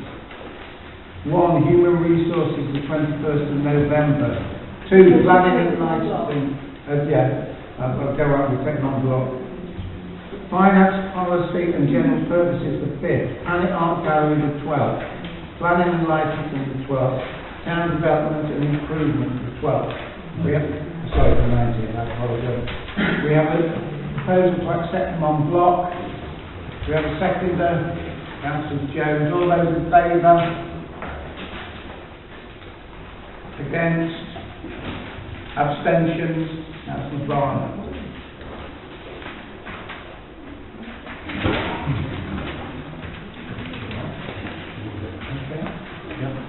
Item 6. If I might, whilst we're loosely discussing committees minutes, I know we have an email from the clerk about the East Marine Plant Statement of Public Participation consultation, which starts on January the 15th. May I ask if the Harbour Committee will be taking this onto their agenda? Yes. Thank you. Item 6, committee recommendations, FT&GC Committee, the 5th of December, 287/23, approval of expenditure. To the 30th of November. The recommendation is to the 30th. Oh, sorry, to the 30th. Yeah,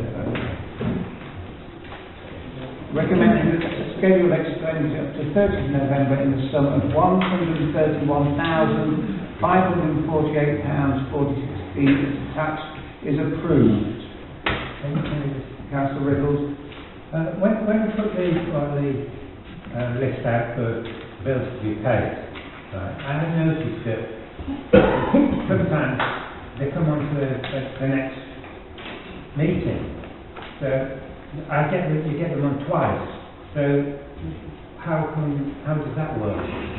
It's a reporting anomaly in the software that you search for them by date, and sometimes it throws them up twice. Yeah.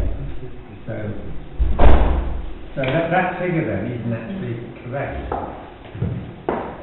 It could include some double countation.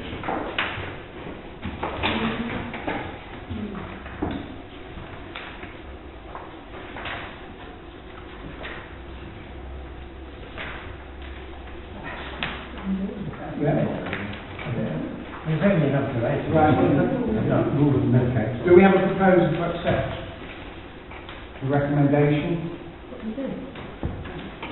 Schedule of expenditure of £131,548.46 is attached is approved. Councillor Coughlin approved. So Councillor Knock proposed, Coughlin seconds. All those in favour? Against? Abstentions? Councillor Farmer. Any other matters for consideration from the minutes noted above? Councillor Riddles. That's got that HR one on about just an extra 15 hours and paying extra money since 2020. Right. If you wish to discuss that, we'll need to go into exclusion of the press and public. Well, yes, we do. Well, we'll move it to the end. No, that's fine. Yes, no problem. Thank you. Any other matters for consideration? So can we note that that being at the end?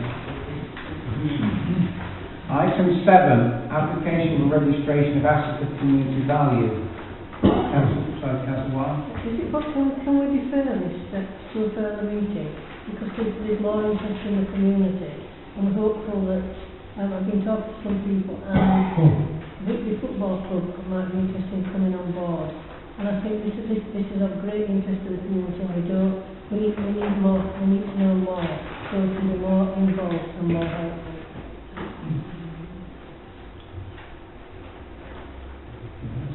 So Cliff Stafford is here, Chair. He was inviting him to speak briefly. Yeah, I think it would be useful if Cliff here. Would you just like to speak briefly on... Mr. Mayor, I understand the document in front of us, and we're talking any financial liability by taking this on. No, Chair. No. No. It's just a declaration. Yes. Thank you. If you'd just like to... Thanks. Yes, so I manage a company called SDI, and we've been working for about 3 years with SDL School, involved about 170 students, and we have been working with them on enterprises, sustainable and eco enterprises. I think some of you will have seen about last year that a group of the students went to Croatia at a conference we organised, and they presented their ideas, which included an idea for an eco-centre. Now I think it's important to know that we were contacted by Yorkshire Council, who had a problem with the 3G pitch. Not a problem, but an idea of the 3G pitch to make it into a Beth Mead Centre. And as we had access to funding, and they had access to funding, it seemed a good idea to merge the two. come the closure of the school, and the plans have gone a bit array. And also we understood there were some rumours of the school being sold and the grounds being sold. Probably not true or not. So we put in quite what we thought was quite a uncontroversial request to North Yorkshire Council to make the land and the pitch an asset of community value. Now that's the community value. All it means is that that asset then becomes semi-protected, and if there are any plans, then the owners or whoever's got plans to do it just has to consult the community, and if the community has got any alternative plans, give them a number of months. I think it's 6 months to put that forward. So as a not-for-profit company based in the borough, we put an application, we checked the locality, which is the national organisation covering these assets of community value. We just checked with them, everything was okay, and it went to North Yorkshire Council, and to be honest, I thought it was a formality. The application was turned down, or it wasn't the application wasn't turned down, us as applicants were turned down, because the legal department in North Yorkshire had actually found in our constitution a clause which said that our beneficiaries were international, and therefore they deemed we weren't a local company. So when I checked the locality, they said, well, that isn't really within the spirit of the law, and local authorities should actually be bending over backwards to have assets of community value. But, technically, I then had a meeting with the Whitby network, and they suggested, well, let's put the application in through Whitby Town Centre, because if there is a problem for some reason, then they're not going to turn down the town council. And again, all it is an application to make what is so obvious that this pitch should be an asset of community value. And so that's how we've come here to ask you to put that application in, because I think the application, once it goes in, it more or less has to be agreed. Now, I agree with my colleague there from the network that normally local authorities like North Yorkshire Council would be bending over backwards to get these things done. But there seems to be maybe some agenda going on, and so the wording might well be important. It shouldn't be, because the wording shouldn't really matter, to be honest. But if the wording is important, then maybe we should just make sure that we've not let anyone who might be hostile to this make sure that there aren't any loopholes. And so I'm quite happy to have some sort of process by which, ideally, I think what would be is if the council here would agree in principle that that application goes forward, and notify North Yorkshire Council that this is happening, but just allow a process where we have the wording checked. Now, I was also made aware, just a couple of hours before I came here, that there was an objection from Whitby's football club. I've actually read it, and to be honest, it doesn't really make any sense, and it's full of inaccuracies. So, so in order to process things, I would suggest that you could still put the application in and say that there has been an objection, send that in, because it's not for you to consider whether it's an asset of community value, it's up to North Yorkshire Council to put that through. But in the meantime, I'm more than happy to contact the centre of the objection and just sort of point out what exactly the process is, because the objection is full of inaccuracies and full of misunderstanding. I'm pretty sure that we would be able to talk to them and say, look, just withdraw your application, because this isn't helping Whitby and the kids. The other thing I would like to just say, as an addition to that, is that assets of community value should be much more commonplace. And I just wondered, for example, whether this building was an asset of community value. If it isn't, it should be. And the suggestion I would make is that maybe Whitby Network should be asked to draw up a list of places and areas in the borough that took the assets of community value, bring it to the town council and put it in en bloc to the council, to North Yorkshire Council, to show that people with we actually do care about our assets, we do care about things, and we are willing for the community to take steps forward to secure them and do things with them. That would be my suggestion anyway. So thank you for putting it on the agenda, and please just take this forward as fast as you can, because it doesn't make sense for it not to be. Councillor Turner, could you just... Thank you, Mr Mayor. I absolutely support the 3D pitch becoming a community asset. Absolutely no issue with that whatsoever.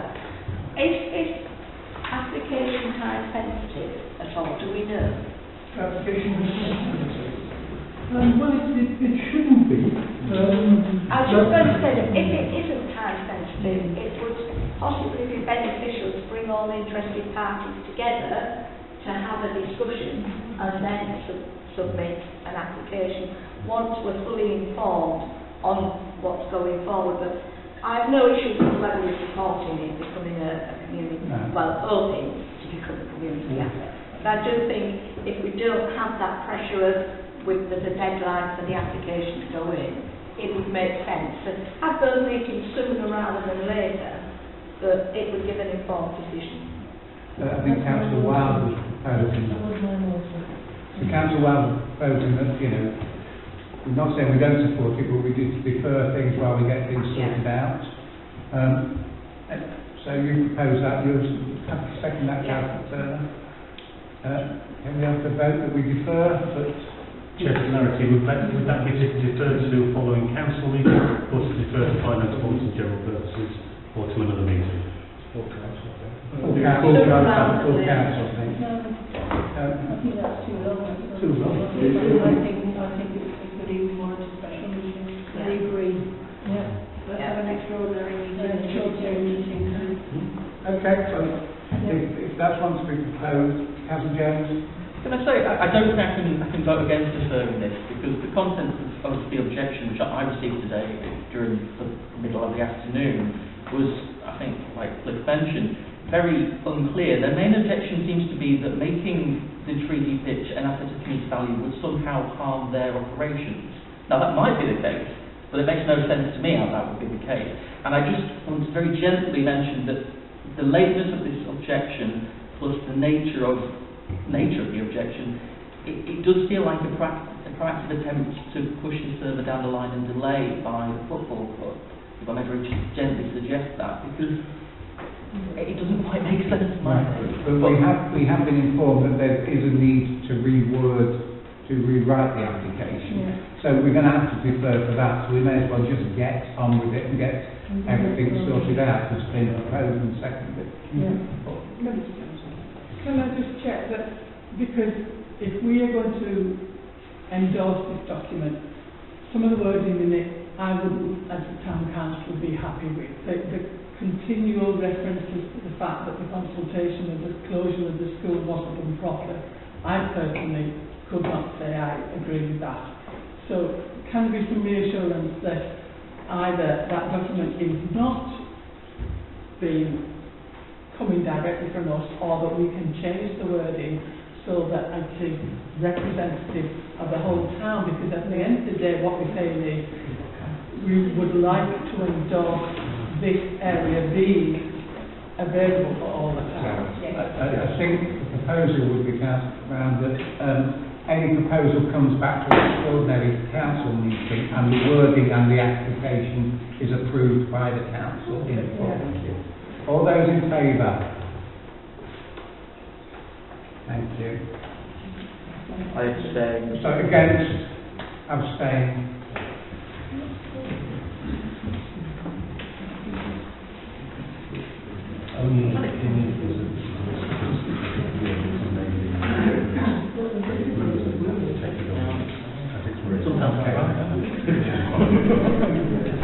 Item 8.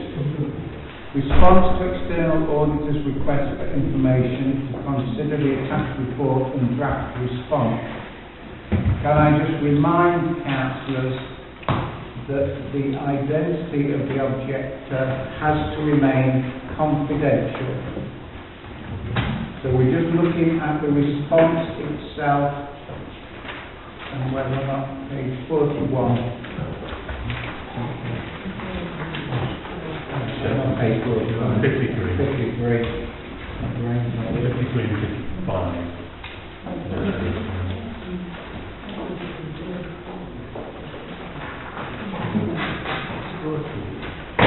Chair, just for clarity, we were directed by the auditor to address the one part of one objection specifically, and that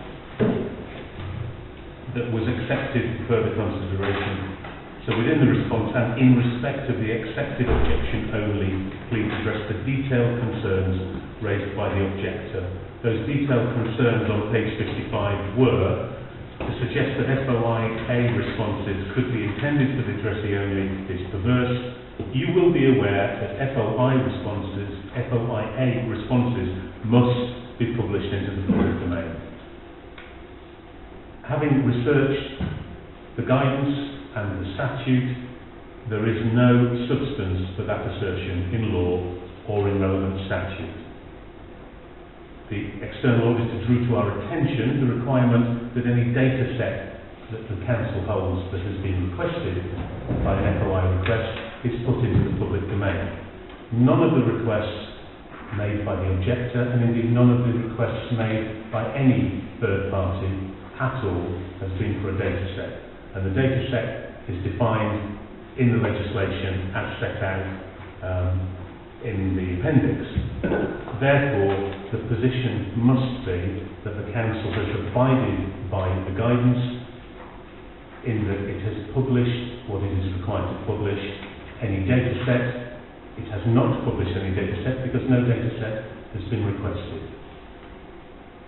But my recommendation would be that Appendix B is submitted to the external auditor. Why is the auditor, what's the auditor trying to get at? I mean, if they're saying we should do this and you're saying we don't have to, what's the... Chair, the auditor has asked for the Council's position in response to the guidance that they have identified that any data set requested as an FOI request must be published. Our position is that the definition of a data set does not cover any information that has been requested.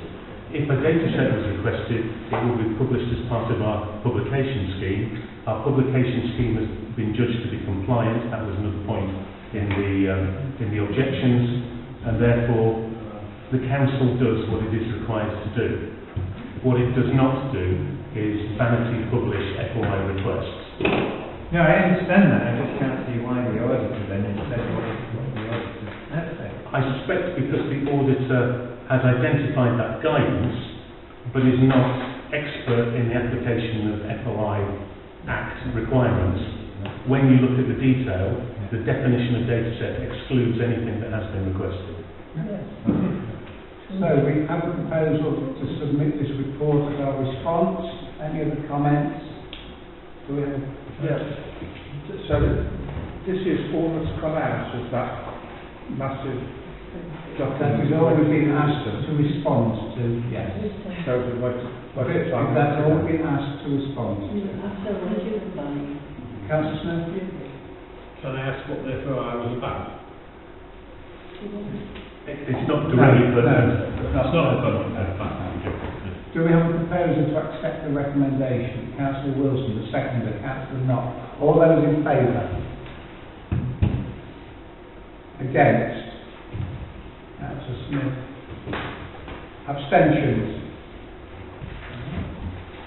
No, thank you.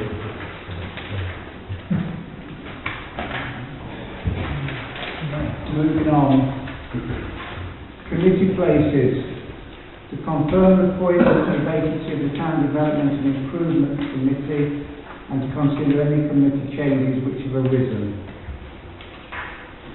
Chair, at Council meeting in November, in Councillor Abbott's absence, it was proposed that if he was willing, he should be nominated to fill the vacancy on the Town Development and Improvement.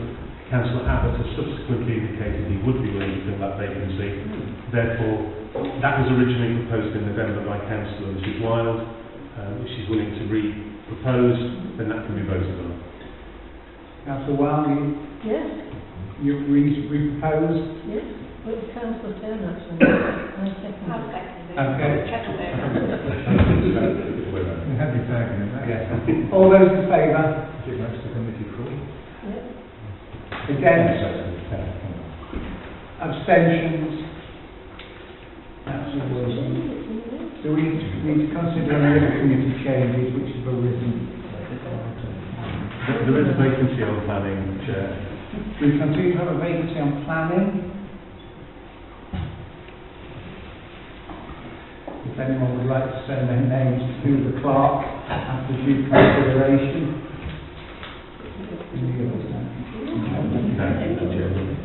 Item 10, casual vacancy co-option timetable.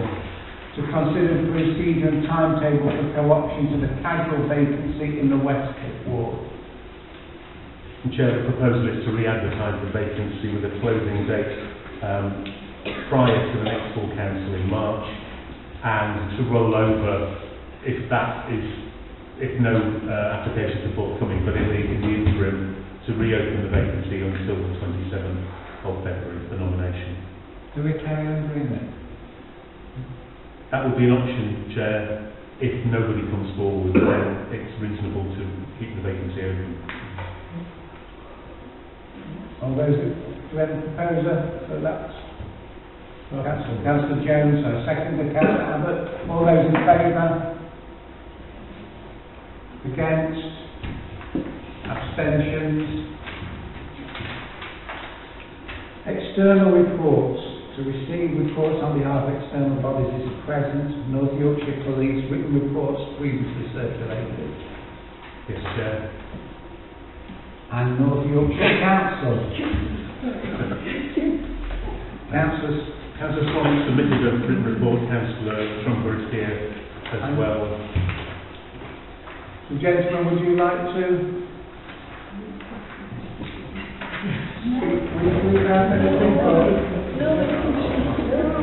Or are you happy with us just receiving your report? Now we've had an election. You have to tell me what the rules are, Chair, because normally I give a presentation, but I was told this time that I need to submit a written report and then answer questions. Right, well... This is in anticipation, Chair, of there being a long debate on the budget. Which of course there wasn't. Do any councillors have got any questions for Councillor Swanwick regarding his external report that he submitted? That is included within the agenda. Another matter. We'll let's just see if there's anything on this first. Does anyone have any questions on the report? Councillor Jones. Well, as part of your membership of the Waste Normalisation Task Force, do you expect to be sent to Indonesia again? I very much doubt it. No, that's a shame. Because when I was sent to Indonesia, I was actually showing people in Indonesia best practice that was performed by waste management authorities in the UK. I'm not sure I can say that about North Yorkshire yet. Right, there's no question. Oh, Councillor Turner. Could I just ask about the briefing you had on the Alphamare facility? Obviously we hear all sorts of rumours, but I'd like to hear it from you. Is there anything in the offing for that, or just what is I think people would be aware that the company that was operating Alphamare, the water park in Scarborough, went into administration. The most recent news is that North Yorkshire Council has taken back control of the site, and therefore the operators are no longer in control of Alphamare.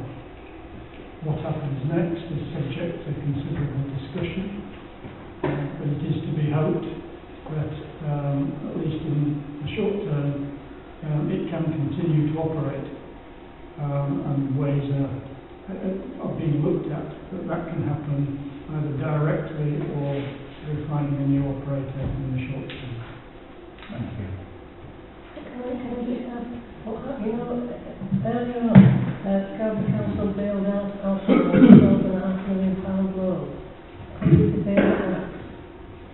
My understanding is that the £9 million loan was unsecured, but there was a repayment structure for that as long as the operator continued.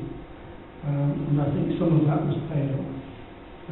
Not a great amount, I understand. And so, again, my understanding is that that loan is outstanding.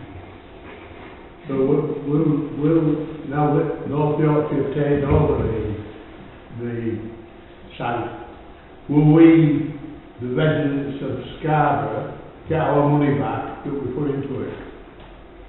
That, I think, will be in the hands of the negotiators on both sides and may end up in the law courts.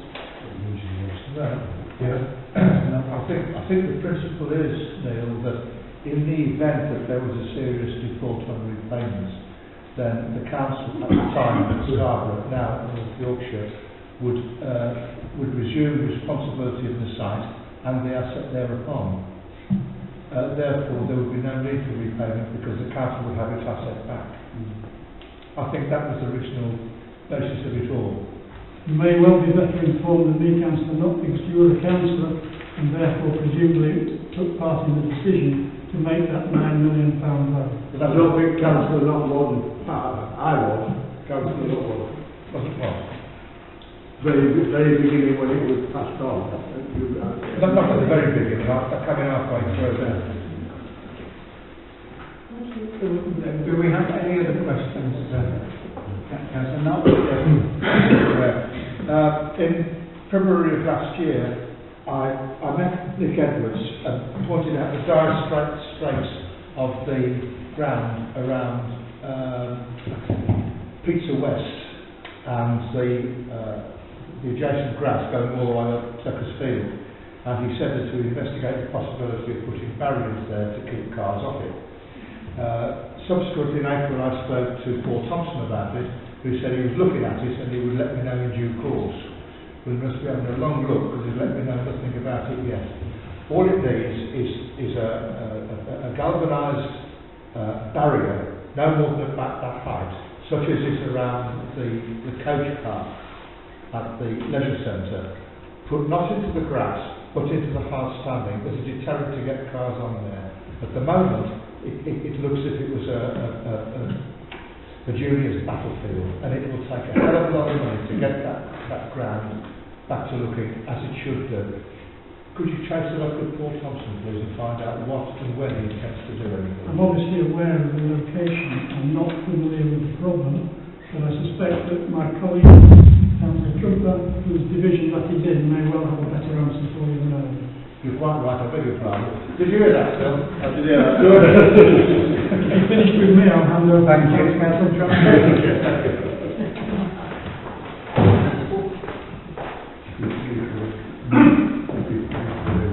Good evening, Councillor. I'll keep it brief. I will mention, obviously we've had discussions about Tuckersfield and the parking issues on there, but there's been people saying why, when it in April last year, was it May last year, the first bank holiday, it was barriered off with cones, and that was to keep people off there because of where the ground was sodded. And then there was complaints, why is it barriered off because we need the car parking space. So there's two arguments for this, but I will mention it again with Paul Thompson to see if anything, what might be put in place to keep the ground in a stable condition. Update regarding the cliff lift. I received a late update this afternoon. I did pass it on to the clerk, who hasn't didn't have time to pass it on to members. They are still looking at all options regarding the cliff lift. A decision hasn't been made yet, but there will be obviously something in the interim, maybe the bust again next year, but again the decision not been made yet. But as soon as I get the definitive answer, I will update the council on that. TRO is progressing, and they mentioned it last time, Councillor Block. They do take a long time, TRO, not just happen overnight, and it can be frustrating. but it is still progressing. The Guardian, the Seafront, and other TROs in the town as well. So, but when it comes to close to fruition, it will go out to consultation, and the town council will be involved in that consultation. Percent of the Easter. Well, it is early, but again, it do take a long time, and it's frustrating. Yeah. So, I'll leave it at that, but if there's any questions before? Yes. Would the TRA include the Shandon Road? Is there anything to, any... That's not even within the parish. No. So, my ward ends basically near the White House, and runs down the road, and then goes at Mulgrave Road.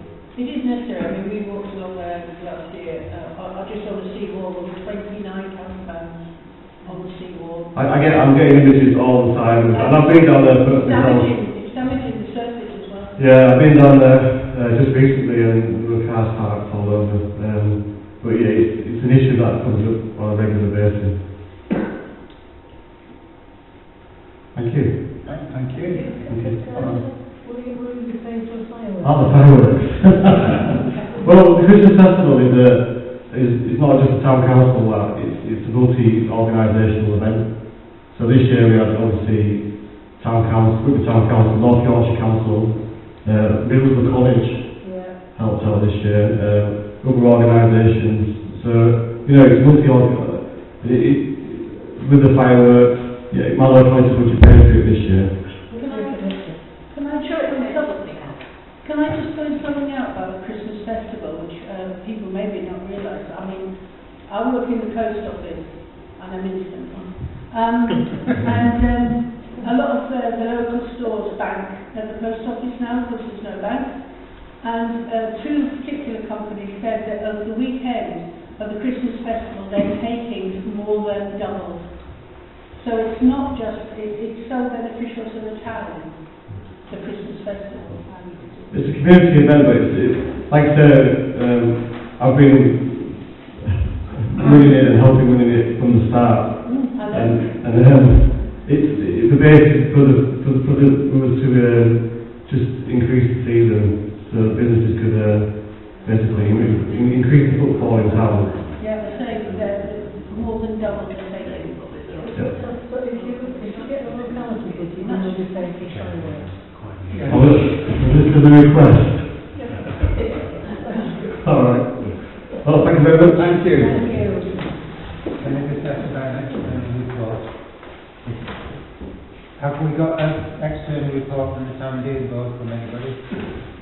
Is anyone going to tell us what? There was a meeting recently. It's out of interest. I thought the councillors might like to know what's going on. Is there anything In terms of external reports and not the council, we still need to vote to accept those two reports. We're free to point Chair. Can we have someone to accept the reports? Hang there. Well, I attend MAPS meeting every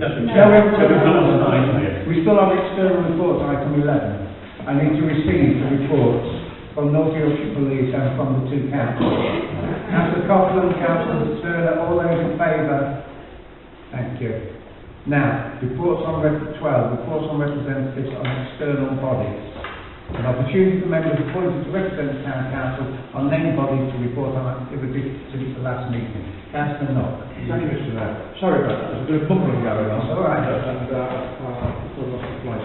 I attend MAPS meetings every 2 weeks, which are Teams meetings. MAPS is multi-agency problem solving, and it's attended by a few councillors, always a few police, and if you can get them, the ambulance service, the Coast Guard, RNLI, and such like. There is an operation Winter Watch being conducted by the police at the moment, but I'm asking everyone to be aware of any rough sleepers that we see in the town. There may be a good reason for them being rough sleepers. Some people that we know, or there are those that we know who just like sleeping rough anyway. But if we see rough sleepers, do notify the police on 101. And if there's any action to be taken, either for their own protection or for the safety of anyone else, then the police are the ones to undertake it. That's for rough sleepers. Councillor Houston and I went out with Constable Metcalf on a cumulative impact zone visit on the 16th of December, and it was we missed a glassing incident by minutes at the start. So there is some violence going on in town, and I think we were fortunate to have got away from it. There is it's an initiative called that I call it Vigilant, which is to encourage landlords and bouncers, if you like, and anyone else to beware of people who are becoming vulnerable through the effects of alcohol. And as the evening wore on, we did see the effect. There were some women, not young women, women who should have known better, who were distinctly unsteady on their feet and were vulnerable to attack and assault and goodness knows what. Most landlords are aware.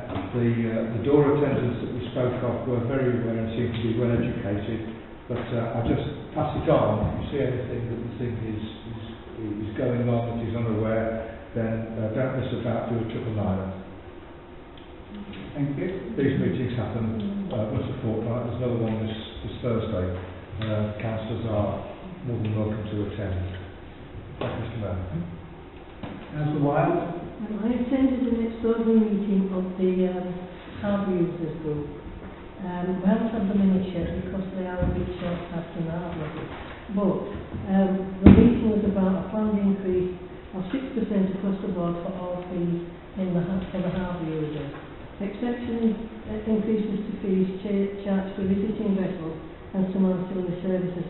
Landing dues are to remain the same as last year in order to support the fishing industry. That's what the meeting was about. To talk about the 6% across the board and the landing fees to stay the same. That's what the meeting was about. Presumably we will be getting those minutes and they will. can circulate. Councillor Brown.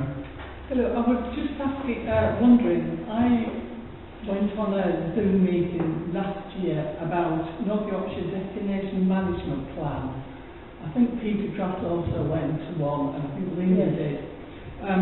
I've been kept in touch ever since, and there's a series of meetings, unfortunately, I found out this week that they are next week. I can't go to any of them, but it seems very strange if the Jewel in the Crown of North Yorkshire is not represented at these meetings. Can I ask whether anybody else, having gone to one of the earlier Zoom meetings, is aware of them and is attending? Because if not, I feel that we should be making the effort to go.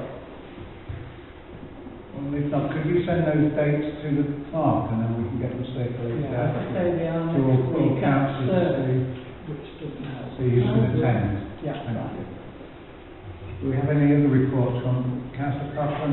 Just very quickly, Friends of Panic Park, after the damage that was done in the park before Christmas, I believe there are 3 new security cameras in the park, 2 of them definitely around the lily pond, and they go directly to the police.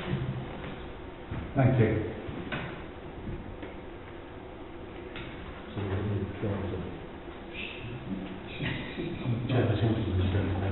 Councillor Riddle, yes. What would you say? Your question about?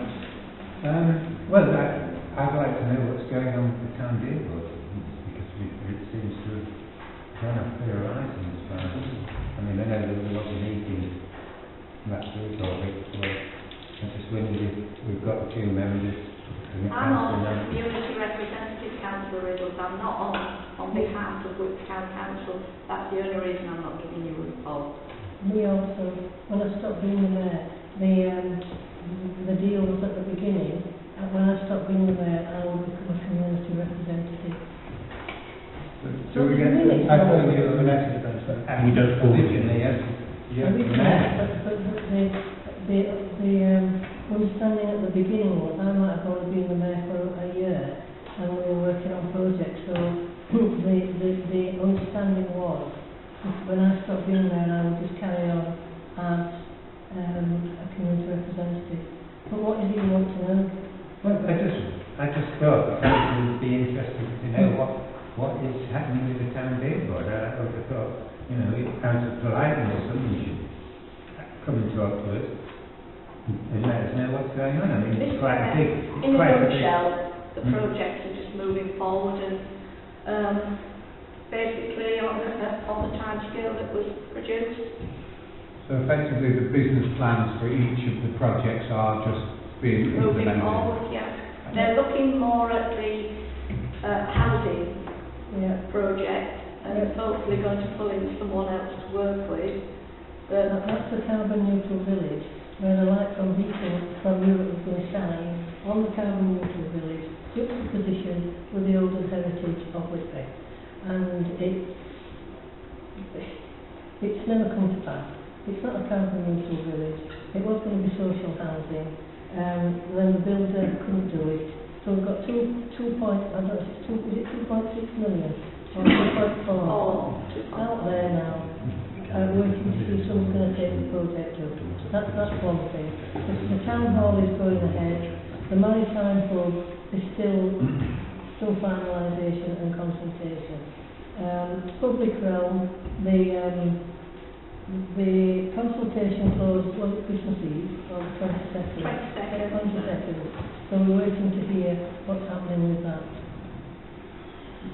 Councillor Harrison, would you just... Yes, Chair. Does the council have the right to nominate somebody up for town hall? It was a while ago originally I nominated. Chair, the constitution of the Town Deal Board is that they invited participation, and as Councillor Mrs Wilder has said, initially that was nominated at the town there and the former clerk. That was carried forwards. They've changed its representation over time. I no longer remember the Town Deal Board. And we actually requested that they invite a representative to the town council. Not possible, because there's so many decisions to be made when you're there on board. You followed everything up because you couldn't make a decision if the town council hadn't already given you permission to make that decision. No, not to make decisions, just to have a representative that can report back to us. Well, if something goes not there. Yeah, be a proper man. Well, I mean, I'm quite happy you to report back. Yeah, I don't mind reporting back. The only reason that I've explained this to Mayor was because you asked for the Whitby Town Council representatives for the external report, of which I am not one. And that's the only reason. But I'm happy to tell you anything you want to know that I know, but that is basically it. The projects are moving on within the time scale, and there will be public consultation on the maritime law. Yes, I think there's something on that. But Council Redfern is also a member. So there's three members who actually are town councillors who do sit on the town deal board, but don't represent the town council. So any one of us three can give any feedback they want. And if there's any questions, feel free. Just feel free to ask. If you want to ask anything, email me or Sandra or Joe Redfern. I'm quite happy to tell you what I know. Thank you.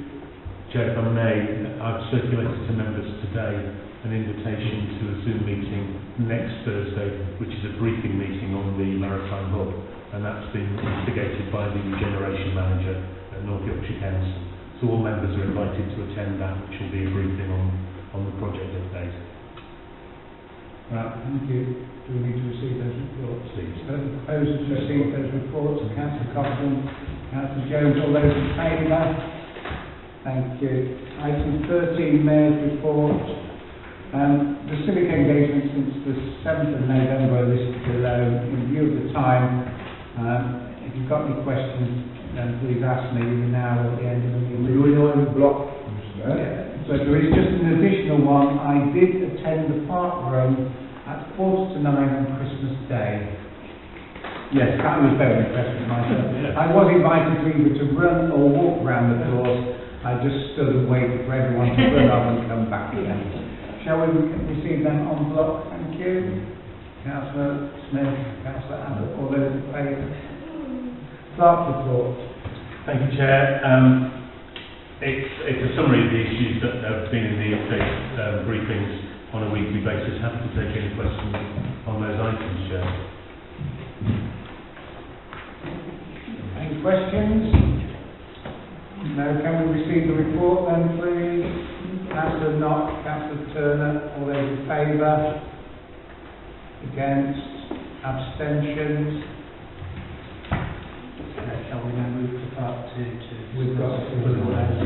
Oh, right. Just flooding awareness, standing item, height of 5.5 metres up to the 5th of March 2024, drops to the 16th, 27th to the 28th of January, 9th to the 15th and 25th to the 27th of February.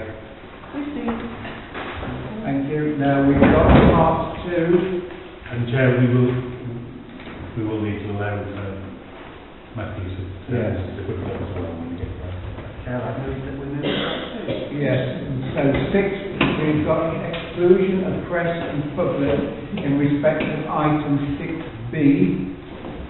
To consider a motion under the provisions of the Public Bodies Admission to Meetings Act 1960, section 1-2, the press and public be excluded from the meeting during the consideration of the matter referred to below due to the confidential nature of the business to be transacted. Proposed by Councillor Harston, seconded. Councillor Knock, all those in favour?